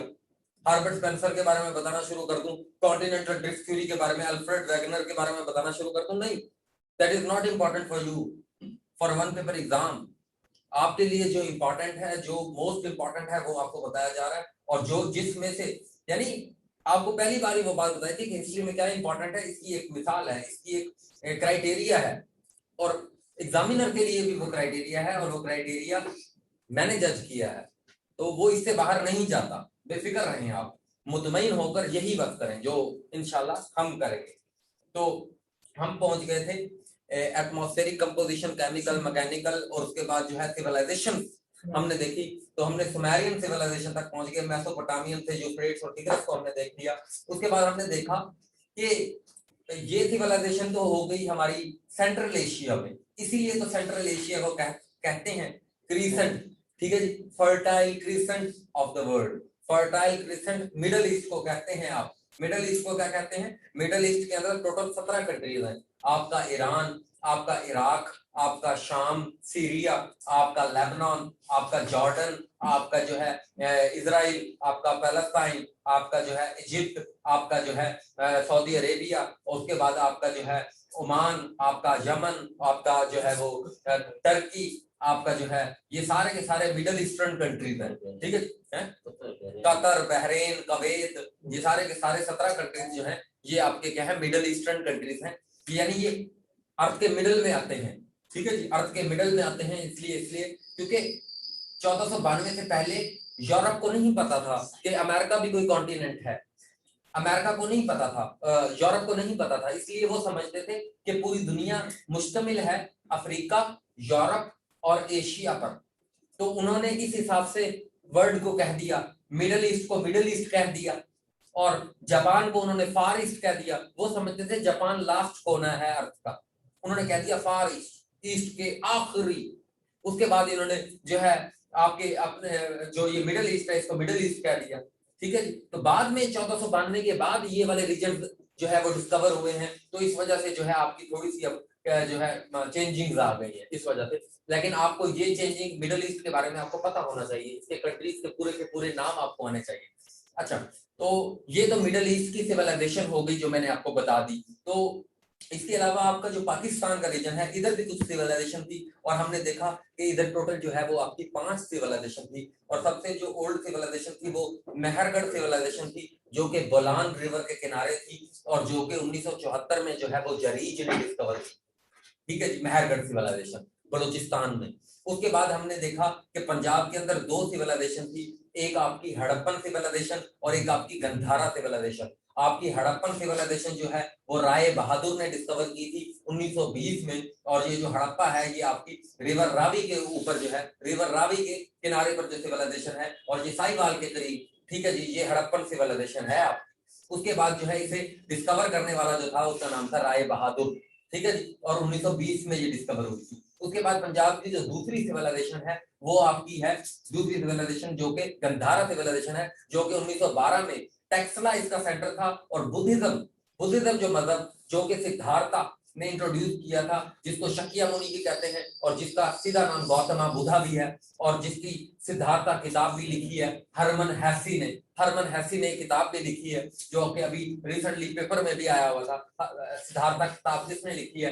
हरमन हेसी ने जो किताब लिखी है, तो इसने इंट्रोड्यूस किया था। ये एक प्रिंस था बेसिकली, तो इसने जो है बुद्धिज्म, ये अगेंस्ट कास्ट सिस्टम, जो आर्यंस ने 1500 बीसी में कास्ट सिस्टम इंट्रोड्यूस करा दिया था ना, उसके ये अगेंस्ट मतलब 600 बीसी में इंट्रोड्यूस किया गया था जो है। जो किसने इंट्रोड्यूस किया था? सिद्धार्था ने इंट्रोड्यूस किया था।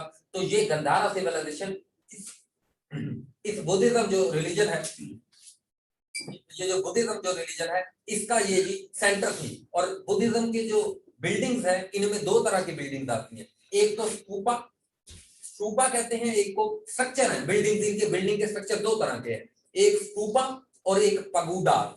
पगुडा होते हैं ऐसे अम्ब्रेला शेप स्ट्रक्चर जिसे होते हैं ना, उसे कहते हैं पगुडा। और ये सबसे ज्यादा आपको मिलेंगे म्यांमार में, इसलिए म्यांमार को कहते हैं लैंड ऑफ गोल्डन पगुडा। ठीक है, लैंड ऑफ गोल्डन पगुडा। और स्तूपा आपके जो है सवात में भी आपको मिलते हैं, आपके ये खैबर पख्तूनख्वा के पूरे रीजन में आपको बुद्धिज्म के काफी सारे मॉन्यूमेंट्स मिलते हैं। तो उसके बाद अगर हम सिंध की बात करें, तो सिंध में दो सिविलाइजेशन थी आपकी। एक सिविलाइजेशन आपकी जो है आपकी सिविलाइजेशन थी जी मोहनजोदड़ो, जो कि 1922 में डिस्कवर की थी जॉन मार्शल ने, जिसके अंदर आपका जो है great bath of Indus valley civilisation जहां पर है। तो ये ग्रेट बाथ आज भी आपको मैंने बताया था कि कायम है, और इसकी आज भी सैनिटेशन जो है वो काम कर रही है। उसके बाद जो ये दूसरी आपकी जो है, इसको जॉन मार्शल ने डिस्कवर किया था 1922 में, लेकिन इसका जो सर्वेयर था, जो उसके अंदर जो मुलाजिम था, उसका नाम था बैनर्जी। ठीक है जी, उसका जो मुलाजिम था उसका नाम था बैनर्जी। उसके बाद अगर हम नीचे देखें तो खैरपुर के अंदर आपकी कोट दिजी, कोट दिजी की जो सिविलाइजेशन है, ये 1955 में डिस्कवर की थी। और ये 1955 में डिस्कवर की थी जी, ऊपर राय और नीचे राव। ठीक है जी, राव नीचे है जी। उसके बाद राव जो है, ऐसा राव है इसका पूरा नाम। ठीक है, कोट दिजी। उसके बाद ये पाकिस्तान के रीजन की ये सिविलाइजेशन हो गई। उसके बाद मैंने आपको बताया था कि इंडिया के अंदर इस टाइम पर गंगा सिविलाइजेशन थी। ठीक है जी, गंगा सिविलाइजेशन, ब्रह्मपुत्रा सिविलाइजेशन, इस तरह की कुछ सिविलाइजेशन थी। That is not important for us. ठीक है जी। और उसके बाद अगर हम देखें तो ये जो आपका मिडल ईस्टर्न जो पोर्शन है, इसके अंदर और सिविलाइजेशन देखें तो हमारी इजिप्शियन सिविलाइजेशन हमने देखा कि इजिप्शियन सिविलाइजेशन जो थी वो हमारी यहाँ पर फ्लरिश हुई। उसके बाद हमने देखा यूरोप के अंदर आपकी दो कल्चर थे, दो सिविलाइजेशन का बात थी। एक रोमन सिविलाइजेशन थी और दूसरी ग्रीक सिविलाइजेशन थी। रोमन सिविलाइजेशन और ग्रीक सिविलाइजेशन। और इसी टाइम पर अगर हम देखें तो आपके नॉर्थ अमेरिका के अंदर, तो नॉर्थ अमेरिका के अंदर आपकी एज़टेक सिविलाइजेशन जो कि नॉर्थ अमेरिका के यूएसए के रीजन में थी, और दूसरी आपकी सेंट्रल अमेरिका के रीजन में जो है वो आपकी मायन सिविलाइजेशन, जिसका एक जो है 7 वंडर ऑफ वर्ल्ड में उसका एक बिल्डिंग भी आती है जिसे कहते हैं चेचन इत्जा, जो कि मैक्सिको में है।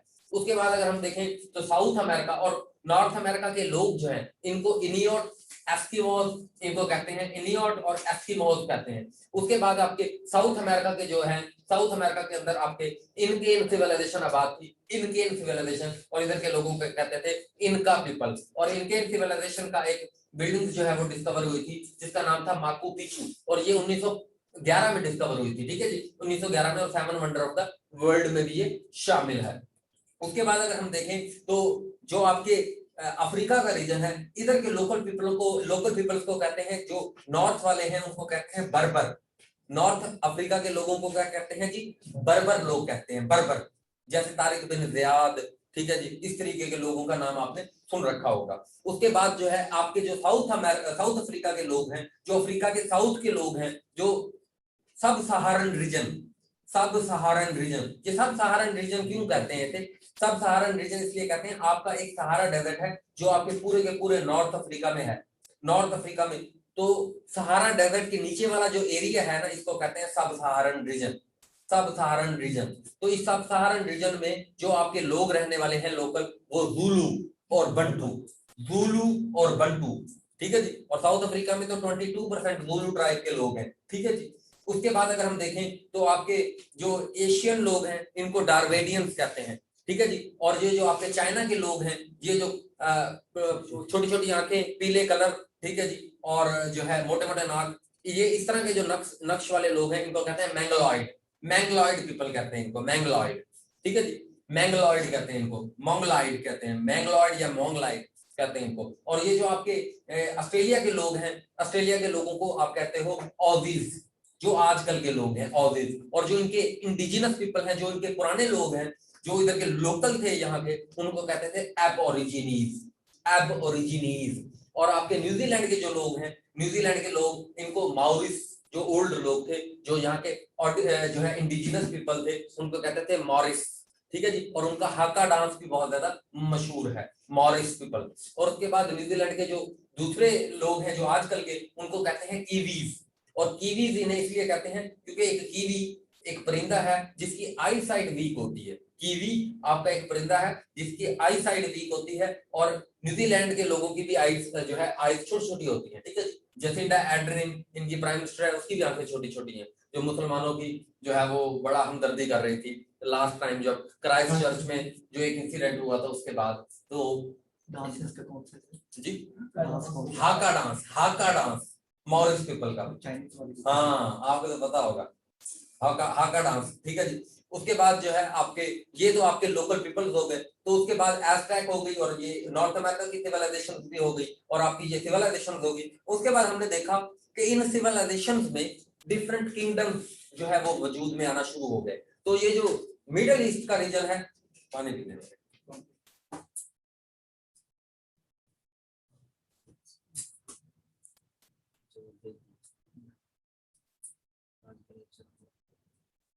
चाइनीज लोगों को क्या कहते हैं?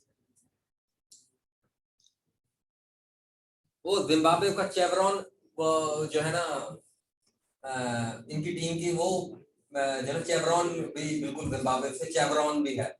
तो ये जो कंट्रीज के रेलिवेंट हैं वो फिर हम डिटेल में जब कंट्रीज देख लेंगे तो फिर उसके बाद हम डिस्कस करेंगे।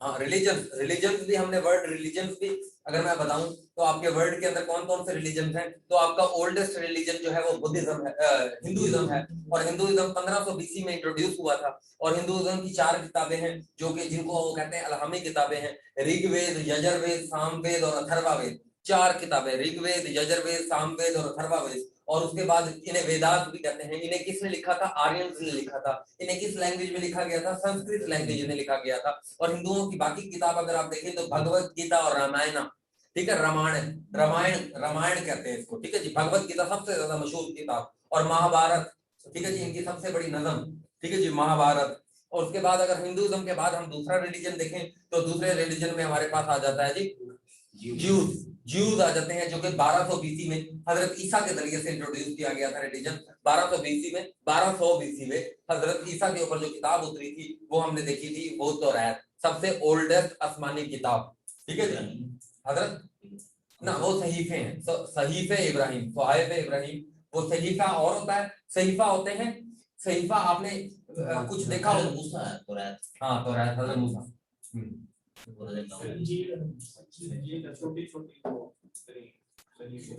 सहीफे होते हैं यार, किसी लेटर आते हैं किसी के पास तो ऐसे ना ऐसे बंद होते हैं जी, उनको आप कहते हैं सहीफे, ठीक है जी। तो इस तरह के सहीफे, एक सहीफे का कोई स्पेसिफिक टॉपिक नहीं होता।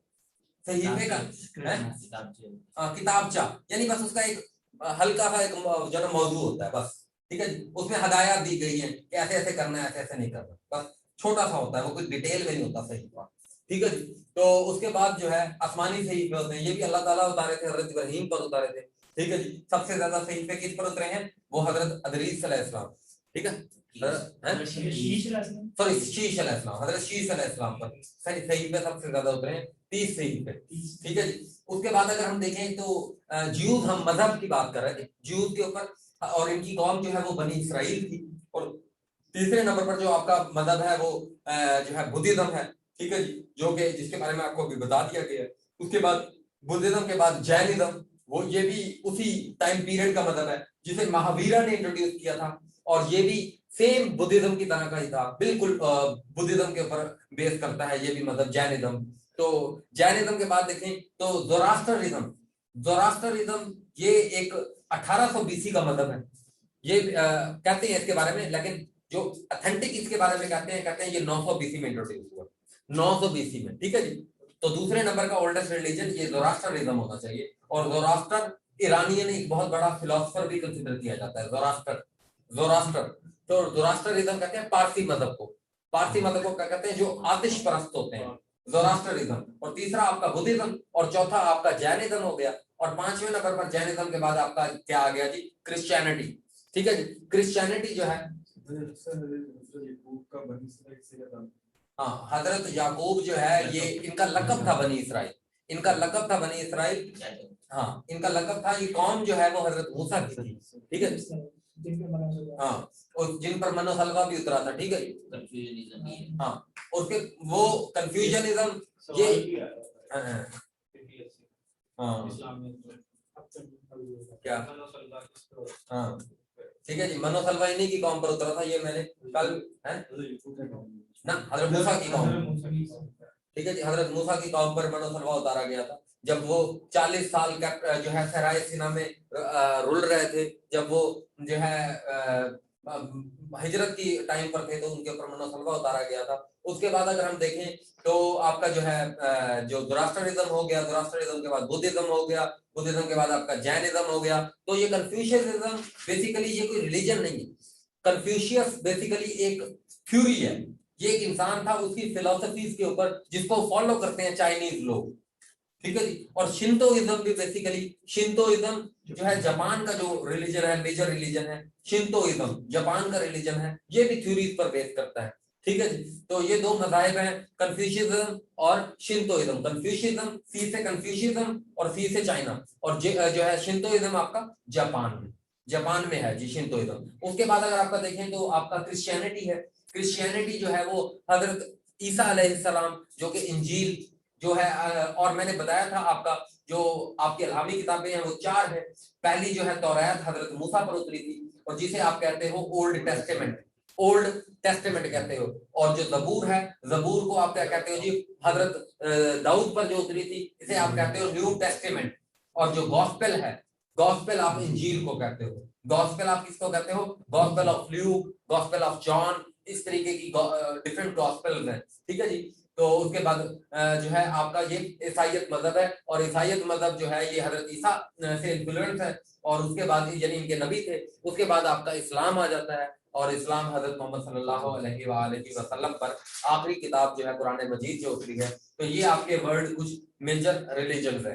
तो उसके बाद अगर हम देखें तो आपका जो है, हम सिविलाइजेशन हमने बात कर ली, उसके बाद हम किंगडम्स को देख रहे हैं कि किंगडम तो मिडिल ईस्टर्न वाले रीजन से ही हम शुरू करते हैं, क्योंकि यहीं पर सबसे पहले सिविलाइजेशन आबाद हुई है, यहीं के लोग ज्यादा पावरफुल होंगे, तो इन्होंने ही स्ट्रॉन्ग किंगडम्स भी बनाए होंगे।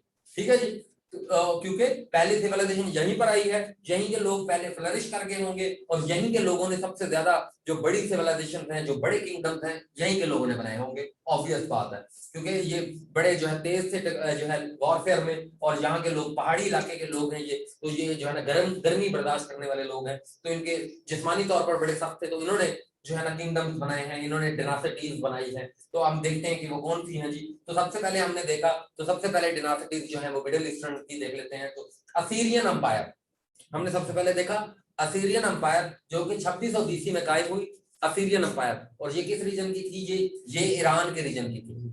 ठीक है जी, और हमने देखा था कि ईरान और इराक के दरमियान जो है दो बहुत ज्यादा जो है कंफ्लिक्ट का दौर रहा है, कंफ्लिक्ट का दौर रहा है, और आज तक भी है इनके दरमियान कंफ्लिक्ट, जो अभी 1980 से लेकर 1990 तक ईरान इराक वॉर भी हुई है, आपको पता है, ये आपके अभी की बात है। तो आज तक इनका ये कॉन्फ्लिक्ट है। फारिस और जो है मेसोपोटामिया का जो, या बगदाद का या बाबल का, फारिस और बाबल का जो कॉन्फ्लिक्ट है वो सदियों पुराना है। ठीक है जी, हजारों साल पुराना है। तो इसको अब हम देखते हैं कि जी असीरियन अंपायर जो कि ईरान में थी। उसके बाद हमने देखा कि इसी दौर में जो है आपकी बेबीलोनियन अंपायर थी। ठीक है जी, तो असीरियन अंपायर के हमने कोई रूलर नहीं देखा था, क्योंकि असीरियन अंपायर ये वही अंपायर है जो हजरत मूसा और जो है इस टाइम पर, और हजरत इब्राहिम के टाइम पर थी असीरियन अंपायर। और इसका जो सेंटर था वो आपका ईरान के साथ जो इराक का शहर था उड़ और उर्ग, ये भी इसके सेंटर रहे हैं। उसके बाद अगर हम देखें तो असीरियन अंपायर के बाद बेबीलोनियन अंपायर, बगदाद बेसिकली बाबुल जो है इसका सेंटर था, और इसमें जो है 609 से लेकर जो है 539 तक ये डिनासिटी रही है। और नेबुकदनेस्सर, बख्त नसर जिसे कहते हैं, उसने फर्स्ट टेंपल जिसको हजरत सलेमान अलैहिस्सलाम ने 957 में इस्टेब्लिश किया था, जिसके बारे में मैंने बताया था कि ये फर्स्ट टेंपल जो है ये कैसे बनी थी। हजरत मूसा की जो कौम थी, हजरत मूसा की कौम जो है वो, हजरत मूसा जब उनके ऊपर आए नबी बनकर हजरत मूसा, तो हजरत मूसा बेसिकली जो है हजरत मूसा की जबान के अंदर लुकनत थी, और उनकी कौम ने उनके बारे में ना ये मशहूर हो गया था कि शायद ये इम्पोर्टेंट है। ठीक है जी, इम्पोर्टेंट कहते हैं नामर्द को इम्पोर्टेंट है शायद ये। तो अल्लाह ताला ने इसका भी जवाब दिया कि वो एक जगह नहा रहे थे तो उनके कपड़े उठाकर कोई जानवर ले गया, तो वो फिर अल्लाह ताला ने बस्ती वालों को दिखा दिया कि ये इम्पोर्टेंट नहीं है। तो कुरान मजीद में है ये वाकया। तो उसके बाद जो है दूसरे नंबर पर उनकी जबान के अंदर लुकनत थी, जबान के अंदर उनकी लुकनत थी। तो इसके लिए अल्लाह ताला ने उनको बताया, रब्बी इश्रह ली सदरी व यस्सिर ली अमरी वहलुल उक़दतम मिन लिसानी यफ़क़हू क़ौली। ऐ अल्लाह मेरे लिए मेरा सीना खोल दे, मेरी जबान की लुकनत खत्म कर दे। तो अल्लाह ताला ने उनकी ये दुआ कबूल फरमाई और उनको जो है एलोक्वेंट स्पीकर बना दिया। एलोक्वेंट स्पीकर यानी बोलने के अंदर उनके बड़ी पावर थी। तो ये दुआ बहुत रेकमेंड की जाती है। तो अच्छा जी, तो अब हजरत मूसा जो है वो फिरौन के घर में, वो आपने किस्सा सुना होगा, कुरान मजीद में भी है। हजरत जो आसिया थी, जो हजरत मूसा की जो असल माँ थी, उन्होंने उन्हें संदूक में डालकर, उनकी बहन ने उनको दरिया नील में जो है वो डाल दिया और वो संदूक चलता चलता फिरौन के घर पहुंच गया। जो है आपका हिरौन उस वक्त आपका रामेसिस सेकंड का जो बाप था, उस वक्त वो फिरौन था। तो वो फिरौन जो है फिरौन के घर जो है ना वो पहुंच गए। तो हजरत आसिया जो फिरौन की बीवी थी, जो खातून जन्नत है, तो उन्होंने वो संदूक उठाया। संदूक उठाकर उन्होंने जो है हजरत मूसा की परवरिश की और जो है हजरत मूसा की परवरिश हुई रामेसिस सेकंड के साथ। तो फिर हजरत मूसा जब जवानी को पहुंचे 40 साल की उम्र में, तो उन्होंने एक इंसान को जो है मुक्का मारा, उस मुक्के से वो कत्ल हो गया वो इंसान। तो हजरत मूसा जो है वो डर कर जो है ना वो ये जो आपका रेड सी को क्रॉस करके, ठीक है जी, क्योंकि पहले यहाँ पर सुएज कनाल नहीं थी, तो यानी ये दोनों सिनाई पेनिनसुला और इजिप्ट आपस में मिले हुए थे, इजिप्ट और सिनाई पेनिनसुला मिले हुए थे। तो आप हजरत जो अगर मैं आपको थोड़ा सा इलस्ट्रेट कर दूं, अगर बोर्ड हल्का सा आपको नजर आ रहा हो तो ज्यादा आपके लिए बेस्ट रहेगा।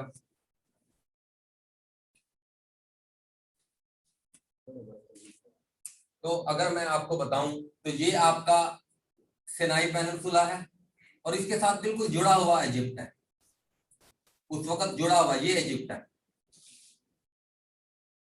और ये सिनाई पेनिनसुला। यहां से सिनाई पेनिनसुला से आप इधर गए और ये सिनाई पेनिनसुला के साथ ही यहाँ पर शाम है और यहाँ पर आपका अरेबियन पेनिनसुला है। अरेबियन पेनिनसुला का यहाँ पर तबूक है, तबूक के साथ यहाँ पर करके मदियन की बस्ती है, मदियन की बस्ती। तो इजिप्ट से वो हजरत मूसा जो है उनको खौफ से कि मेरे से बंदा कत्ल हो गया, मुझे सजा हो जाएगी, तो इजिप्ट से वो गए और जाकर उन्होंने कहा पे मदियन के किनारे यहाँ पर खड़े हो गए। तो यहाँ पर उन्होंने देखा कि कुछ है सिनाई वो और बात।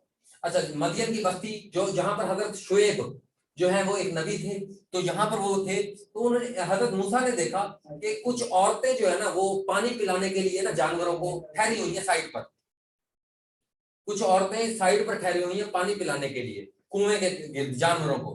तो हजरत मूसा ने जब देखा कि वो औरतें बेचारी इंतजार कर रही हैं, तो उनकी हेल्प कर दी, औरतों की, उन लड़कियों की हेल्प कर दी, तो कि पानी पिला दिया उनको जानवरों को। तो वो लड़कियां अगले दिन फिर आई, तो उनके जो वालिद थे हजरत शुएब, उन्होंने उन लड़कियों को कहा कि अगर वो आदमी जिसने तुम्हारी मदद की कल भी वहां पर मौजूद हो तो उसको मेरे पास ले आना।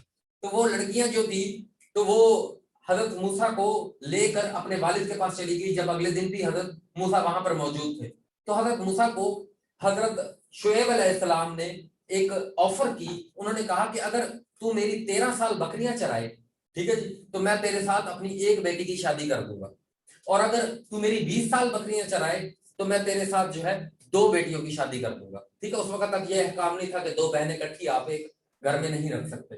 तो हजरत मूसा ने ये ऑफर कबूल की और 13 साल उनकी बकरियां चलाई और हजरत सफूरा से आपकी शादी हो गई। लेकिन जब शादी हो गई, शादी होने के बाद हजरत मूसा को अपना वतन याद आ गया दोबारा। तो वो अपनी बीवी को लेकर हजरत सफूरा को ये सिनाई पेनिनसुला से होते हुए जा रहे थे वापस इजिप्ट। तो सिनाई पेनिनसुला पर यहाँ पर कोहे तूर एक पहाड़ी है, सिनाई पेनिनसुला पर कोहे तूर। तो कोहे तूर पर ना यहाँ पर आग जल रही थी। तो उन्होंने अपनी बीवी को कहा कि मुझे आग नजर आ रही है, शायद वहां पर कोई हो, मैं आप जो है ना आग जलाने का कोई बंदोबस्त करता हूँ, खाने पीने की कोई चीज देखता हूँ। तो हजरत मूसा ने अपनी जो ज़ौजा थी उसको साइड पर बिठाया, ज़ौजा को साइड पर बिठाकर जो है उस आग की तरफ गए, तो आग के अंदर से आवाज आई कि मूसा ये मुकद्दस मकाम कोहे तूर है, यहाँ पर अपनी जो है जूते उतार दो। तो हजरत मूसा डर गए, एकदम घबरा गए। तो घबराए जब, तो उन्होंने जो है ना फिर उन्हें अल्लाह ताला ने फिर जो है ना वो कलाम किया कि जो है ये तुम्हें डरने की जरूरत नहीं है, उनको हौसला वगैरह दिया। मैं मफहूम जरा बयान कर रहा हूँ आपको। तो फिर हजरत मूसा जो है उन्होंने वहां पर रुके, तो अल्लाह ताला ने कहा कि मूसा अपना असा फेंको।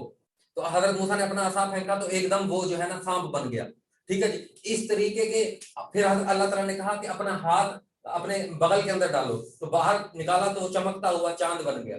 ठीक है जी। तो फिर इस तरीके से जो है हजरत मूसा को 9 मौजज़े अता किए गए, 9 मौजज़े अता किए, और उन्हें कहा कि जाओ, और फिरौन जो है, फिरौन जो है वो अपने जो है सरकशी में वो क्या कह रहा है, अना रब्बुकुमुल आला, मैं जो है सबसे बड़ा रब हूँ। वो ये कह रहा है कि अना रब्बुकुमुल आला, कि मैं सबसे बड़ा रब हूँ। तो उसको जाकर तलकीन करो, उसको जाकर तबलीग करो कि एक खुदा है, उसकी इबादत करो। तो हजरत मूसा ने कहा कि मेरी तो जबान के अंदर रुकनत है, तो मैं तो जो है ना बोलने के वो नहीं हूँ, और मेरे ऊपर जो कत्ल का मुकदमा है वो भी है। तो अल्लाह ताला ने कहा कि वो कत्ल का मुकदमा भी तुम जाकर ये बात करो, अल्लाह ताला जो है ना मैं तुम्हारी जो है वो हेल्प करूंगा। और मौजज़े भी अता कर दिए, और साथ में दुआ भी पढ़ी, तो उनकी लुकनत भी खत्म हो गई। तो फिर हजरत मूसा ने फिर सिफारिश की कि आप ना मेरे भाई को, हजरत हारून जो है ना वो बहुत ज्यादा बोलने में एलोक्वेंट थे, बहुत ज्यादा फ्लुएंट थे वो। तो उन्हें कहा कि मेरे इनको मददगार कर दीजिए इनको, हजरत हारून को। तो हजरत हारून को भी अल्लाह ताला ने कहा कि भाई नबी बना दीजिए। तो अल्लाह ताला ने ये भी बात उनकी एक्सेप्ट कर ली, हजरत हारून को भी नबूवत दे दी। और वो दोनों भाई फिर गए, और उन्होंने जाकर फिरौन को तबलीग की। और वो फिर जादूगरों वाला वाकया हुआ कि फिरौन ने कहा कि जी जो है ना ये तो जादूगर है। तो अपने इलाके के सारे जादूगरों को बुला लिया कि इसके साथ मुकाबला करो। तो जब जादूगरों ने देखा, उन्होंने कहा कि पहले तुम करो, फेंकोगे या हम फेंकें। तो हजरत मूसा ने कहा पहले तुम फेंको। तो उन जादूगरों ने रस्सियां कुछ छोड़ी। वो हजरत मूसा को ऐसे लगा, और देखने वालों को ऐसे लगा कि जैसे वो सांप हो। तो देखने वालों को ऐसा लगा कि वो सांप हो। लेकिन जब हजरत मूसा ने अपना जो है असा फेंका, तो वो सारा का सारा जो है वो इतना बड़ा अजदहा बन गया, और उन तमाम रस्सियों को वो खा गया। तो वो जो जादूगर थे सारे के सारे सजदे में गिर गए, क्योंकि वो अपने फन को जानते थे। उन्हें पता था कि ये फन नहीं है, ये ओरिजिनल चीज है। तो वो समझ गए, और वो जो है फिर उसके बाद जो है वो इस्लाम कबूल कर लिया उन जादूगरों ने। फिर उसके बाद क्या हुआ जी, फिरौन लेकिन नहीं माना, फिरौन बिल्कुल नहीं माना। तो फिरौन को जो है, फिरौन की कौम जो हजरत मूसा की जो कौम थी बनी इसराइल, उसके ऊपर फिरौन बहुत ज्यादा जुल्म भी करता था। तो उनके मजालिम से तंग आकर जो है हजरत मूसा ने फैसला किया कि वो अपनी कौम को जो है इधर से लेकर चले जाएंगे, क्योंकि यहाँ पर आपका जो है वो रेड सी है, रेड सी। तो यहाँ से रेड सी से होते हुए जी आप कहाँ चले जाएंगे, सिनाई पेनिनसुला पे चले जाएंगे। तो अब फिर क्या हुआ कि जो है जब आप ये पार कर रहे थे, तो अपनी कौम को लेकर निकले, तो यहाँ पर जो है अब रास्ते नहीं थे। तो अल्लाह असा आपने मारा, और असा मारकर यहाँ पर 12 रास्ते बन गए, 12 रास्ते, क्योंकि 12 कबीले थे टोटल। तो वो फिर लोग कहाँ पर पहुंच गए, यहाँ पर सिनाई पेनिनसुला पे पहुंच गए।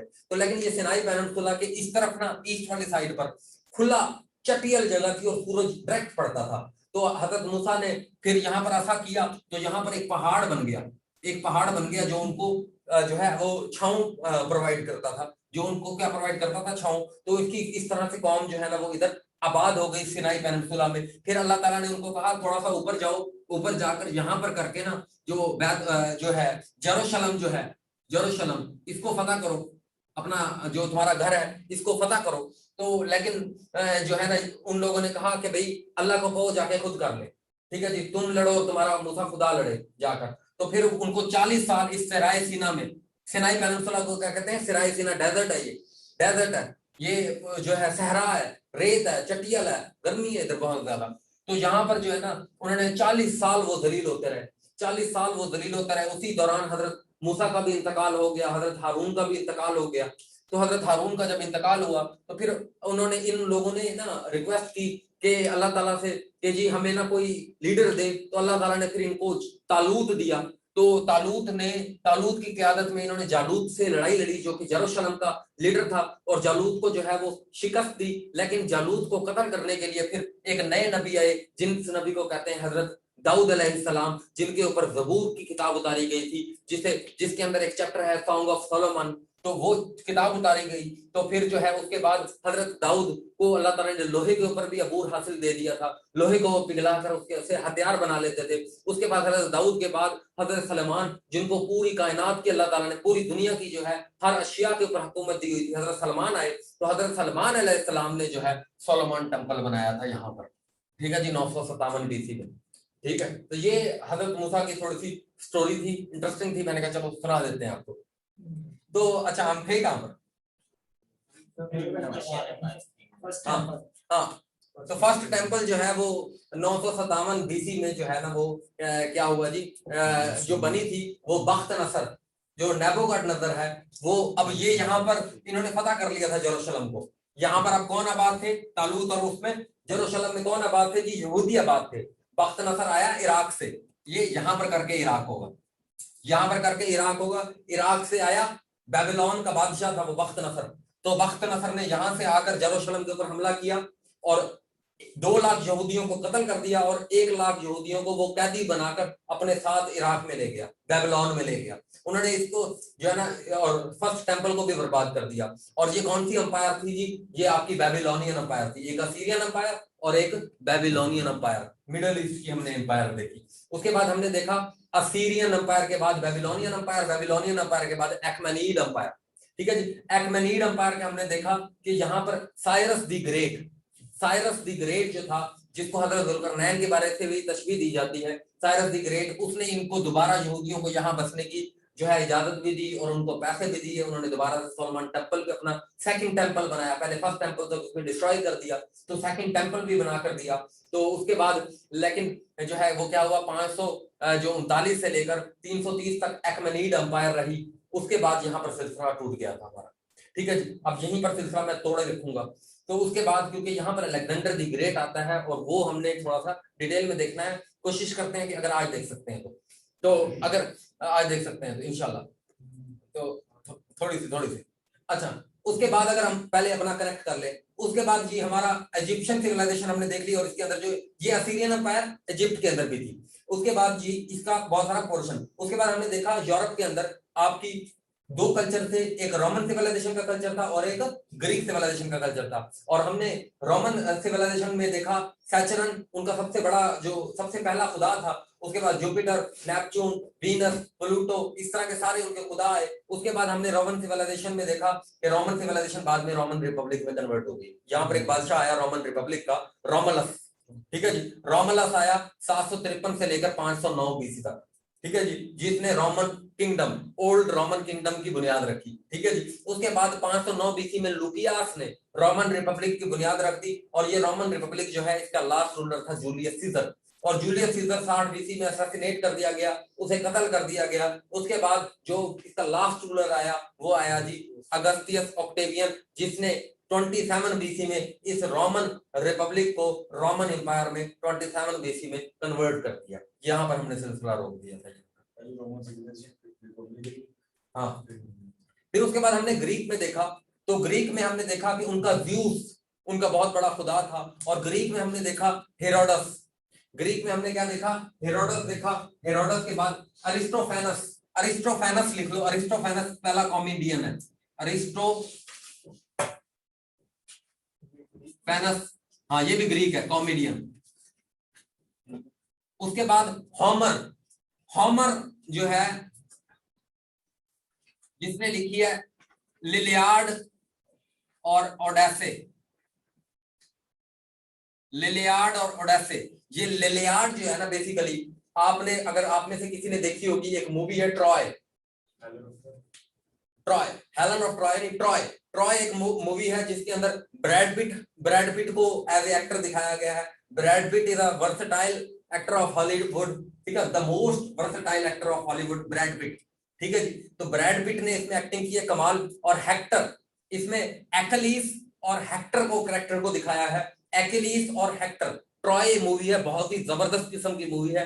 तो ये होमर का ये जो लिलियाड है, लिलियाड, इसने उस सीज को और उसमें एक्लीस को और हेक्टर की जो लड़ाई है उसको दिखाया है कि किस तरीके से हेक्टर, वो मूवी देखोगे उसका बड़ा जबरदस्त सीन है, एक बहुत ही थ्रिलिंग मूवी है, बहुत ही जबरदस्त किस्म की मूवी है, ठीक है जी।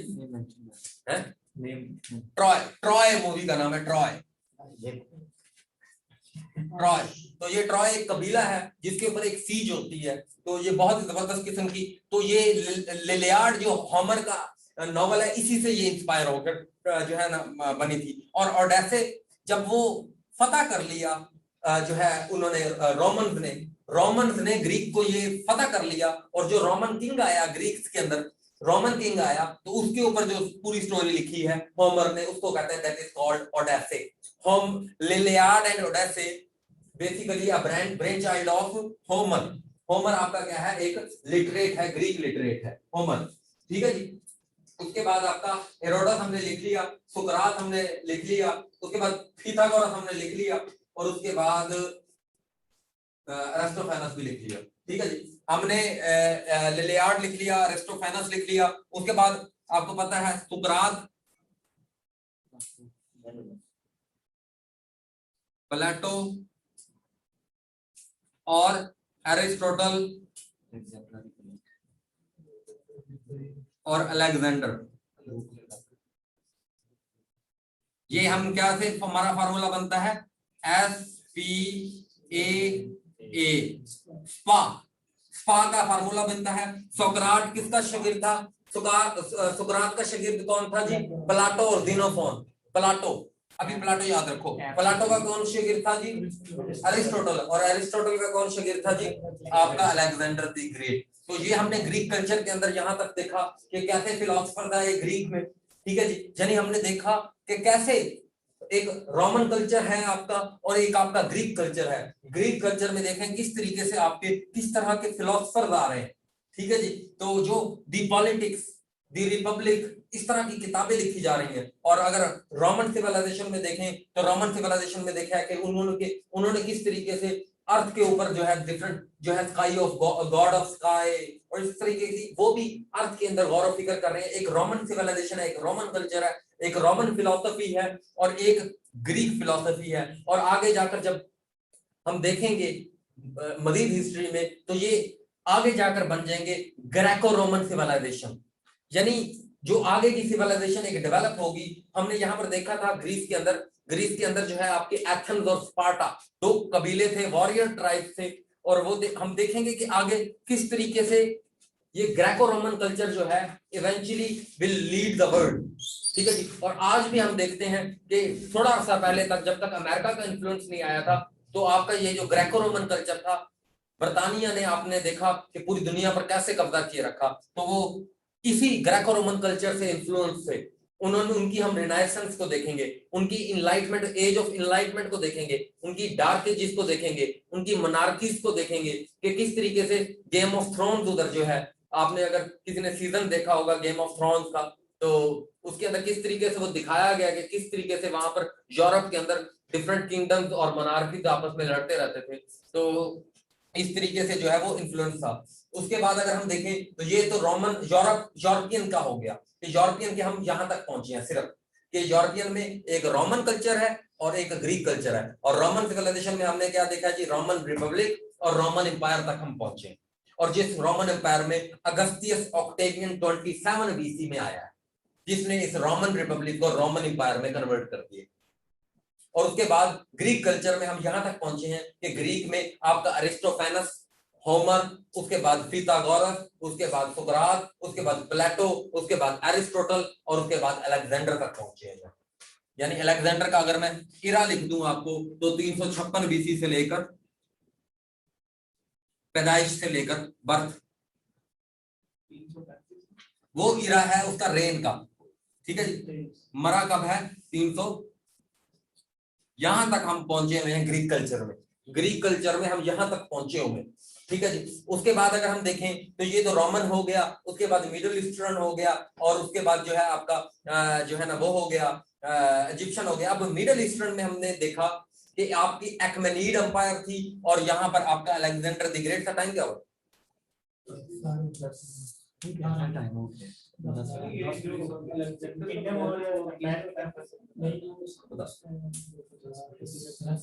सेम चीज है, किंगडम और एम्पायर सेम चीज है। टाइम हो गया हाँ जीरो नहीं, डिनासिटी में थोड़ा फर्क होता है।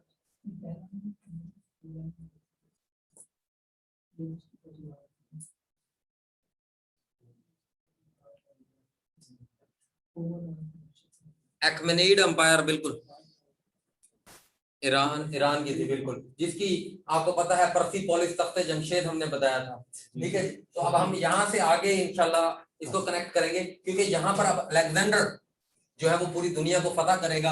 अलेक्जेंडर, अगर मैं थोड़ा सा आपको इलिस्ट्रेट कर दूं, हल्का सा, ज्यादा नहीं,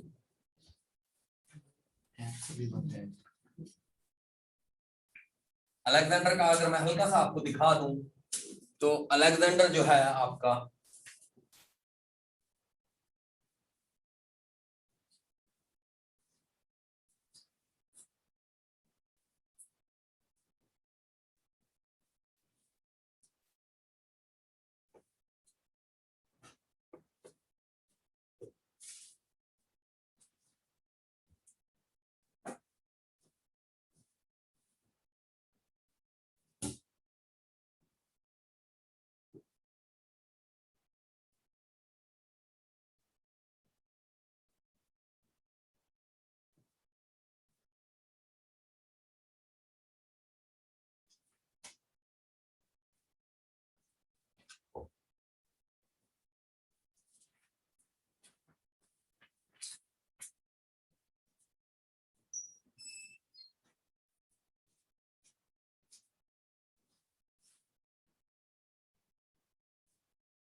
जूता ही बनाना चाहिए।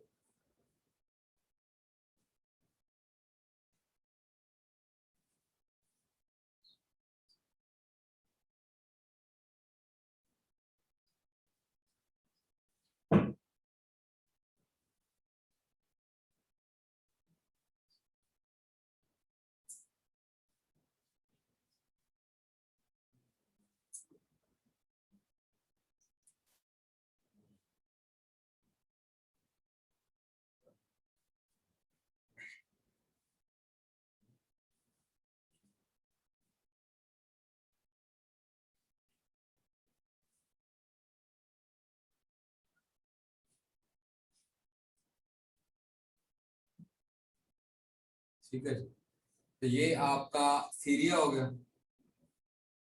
ये आपका इराक हो गया, ये आपका जो है जॉर्डन हो गया, ये लेबनान हो गया। ठीक है जी, ये इजराइल और फलस्तीन हो गया, और फलस्तीन हो गया। ठीक है जी, ठीक है जी, उसके बाद आपका ये तुर्की हो गया, तुर्की का ये वाला पार्ट जो है वो यूरोप के अंदर है, और ये जो है ना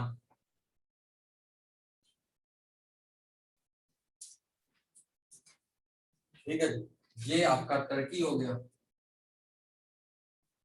ठीक है जी, ये आपका ईरान हो गया। ठीक है जी, और ये ईरान हो गया, ये अफगानिस्तान हो गया,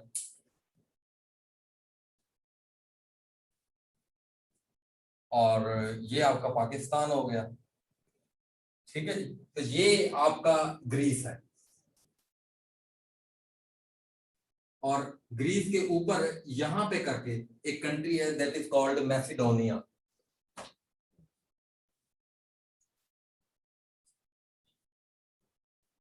और ग्रीस के अंदर यहीं पर करके एक एरिया है जिसका नाम है मैसिडोनिया। ठीक है जी, तो अलेक्जेंडर द ग्रेट यहां से था, अलेक्जेंडर द ग्रेट यहां से था, ग्रीस का एरिया जो मैसिडोनिया है।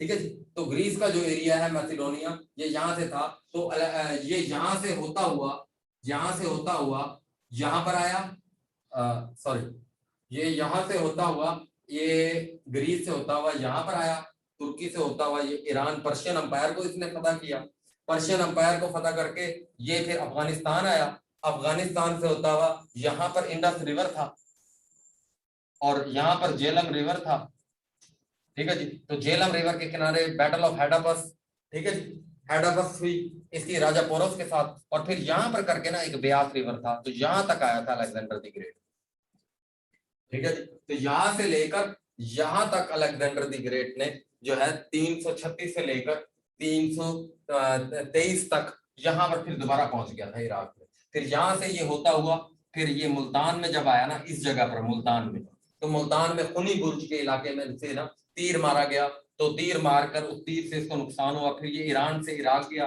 ईरान से होता हुआ इराक, यहाँ पर ये 323 में ये इसकी मौत हो गई। 323 में ये इसकी यहाँ पर मौत हो गई और ये सिलसिला फिर टूट गया। फिर इसके दो दोस्त थे, इसके जनरल थे, सैलोसिड और पटोलेमी, सैलोसिड और पटोलेमी। तो उनके दरमियान ये एम्पायर जो है वो बट गया, टूट गया, ठीक है जी, सैलोसिड और पटोलेमी। तो ये बेसिकली जो है अलेक्जेंडर द ग्रेट का एरिया था। तो जैसे जैसे वो आया, ठीक है जी, ग्रीस और इस तरीके से, तो ऐसे बनाना है। आपने भी, आपको भी सिखाऊंगा, टेंशन ना लो, आपको भी आ जाएगा, सब चीजें आ जाएंगी इसकी तस्वीर बनाकर। तो ये था जी आपका अलेक्जेंडर तक हमने आज देखा है, सिर्फ हम ज्यादा चीजों को, ठीक है। किस्मत खराब थी, मुल्तान है, किस्मत खराब थी, फिर वो मुल्तान है। हाँ ठीक है जी, आज के लिए वाकई काफी है। ये आप सारा रिपीट हो गया आपका, कितनी बार रिपीट करवाया आपको?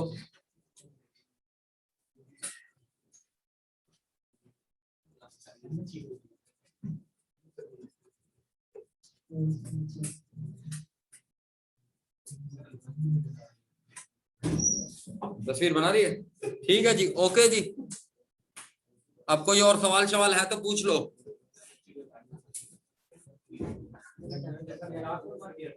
हाँ, इराक में मरा है, इराक में, बाद में फिर ग्रीस को दोबारा इसमें जाके दफन किया। हाँ, इसने एक्मेनीड एम्पायर को फतह कर लिया था। ये जो एक्मेनीड एम्पायर थी ये खत्म हो गई जहां से लेके, और इसने अफगानिस्तान को बैक्टीरिया का नाम दिया था। और इसकी जो वाइफ थी रुखसाना, वो बैक्टीरिया से थी, इसकी वाइफ थी रुखसाना, बैक्टीरिया से थी, ठीक है। बैक्टीरिया इसने इसको कहा था अफगानिस्तान को, और इसी ने कहा था graveyard of civilisation, graveyard of civilisation. ये जी सॉरी एम्पायर, ग्रेव यार्ड, यहाँ पर बड़ी बड़ी एम्पायर के जो हुक्मरान है वो आकर फेल हो जाते हैं, यहाँ ये पता नहीं होता। यानी 320 में भी अफगानिस्तान ऐसा था जैसा आज है, ठीक है। यानी यहाँ के लोग चिच्चर हैं, आपको जीतने नहीं देते, लड़ते रहते हैं, ठीक है जी। तो ये बेसिकली वो है, यानी ऐसे वर्ड हिस्ट्री पढ़ते होते हैं हमेशा जी। साउद भाई हुक्म।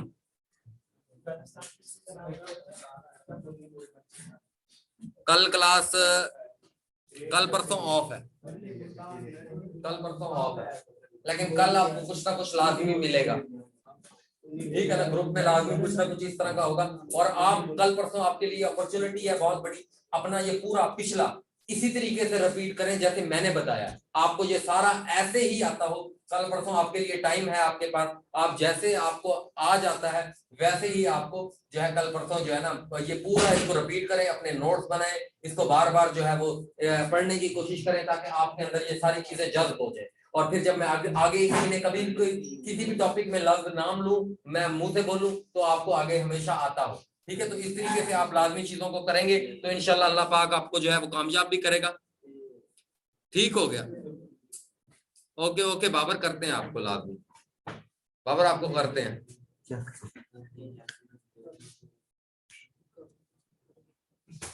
पटवारी साहब आ गए, पटवारी ये है, पटवारी भर्ती हुआ है, कब से बैठे हुए हैं? अच्छा चलो जी, ठीक है जी, ओके, अल्लाह हाफिज। अल्लाह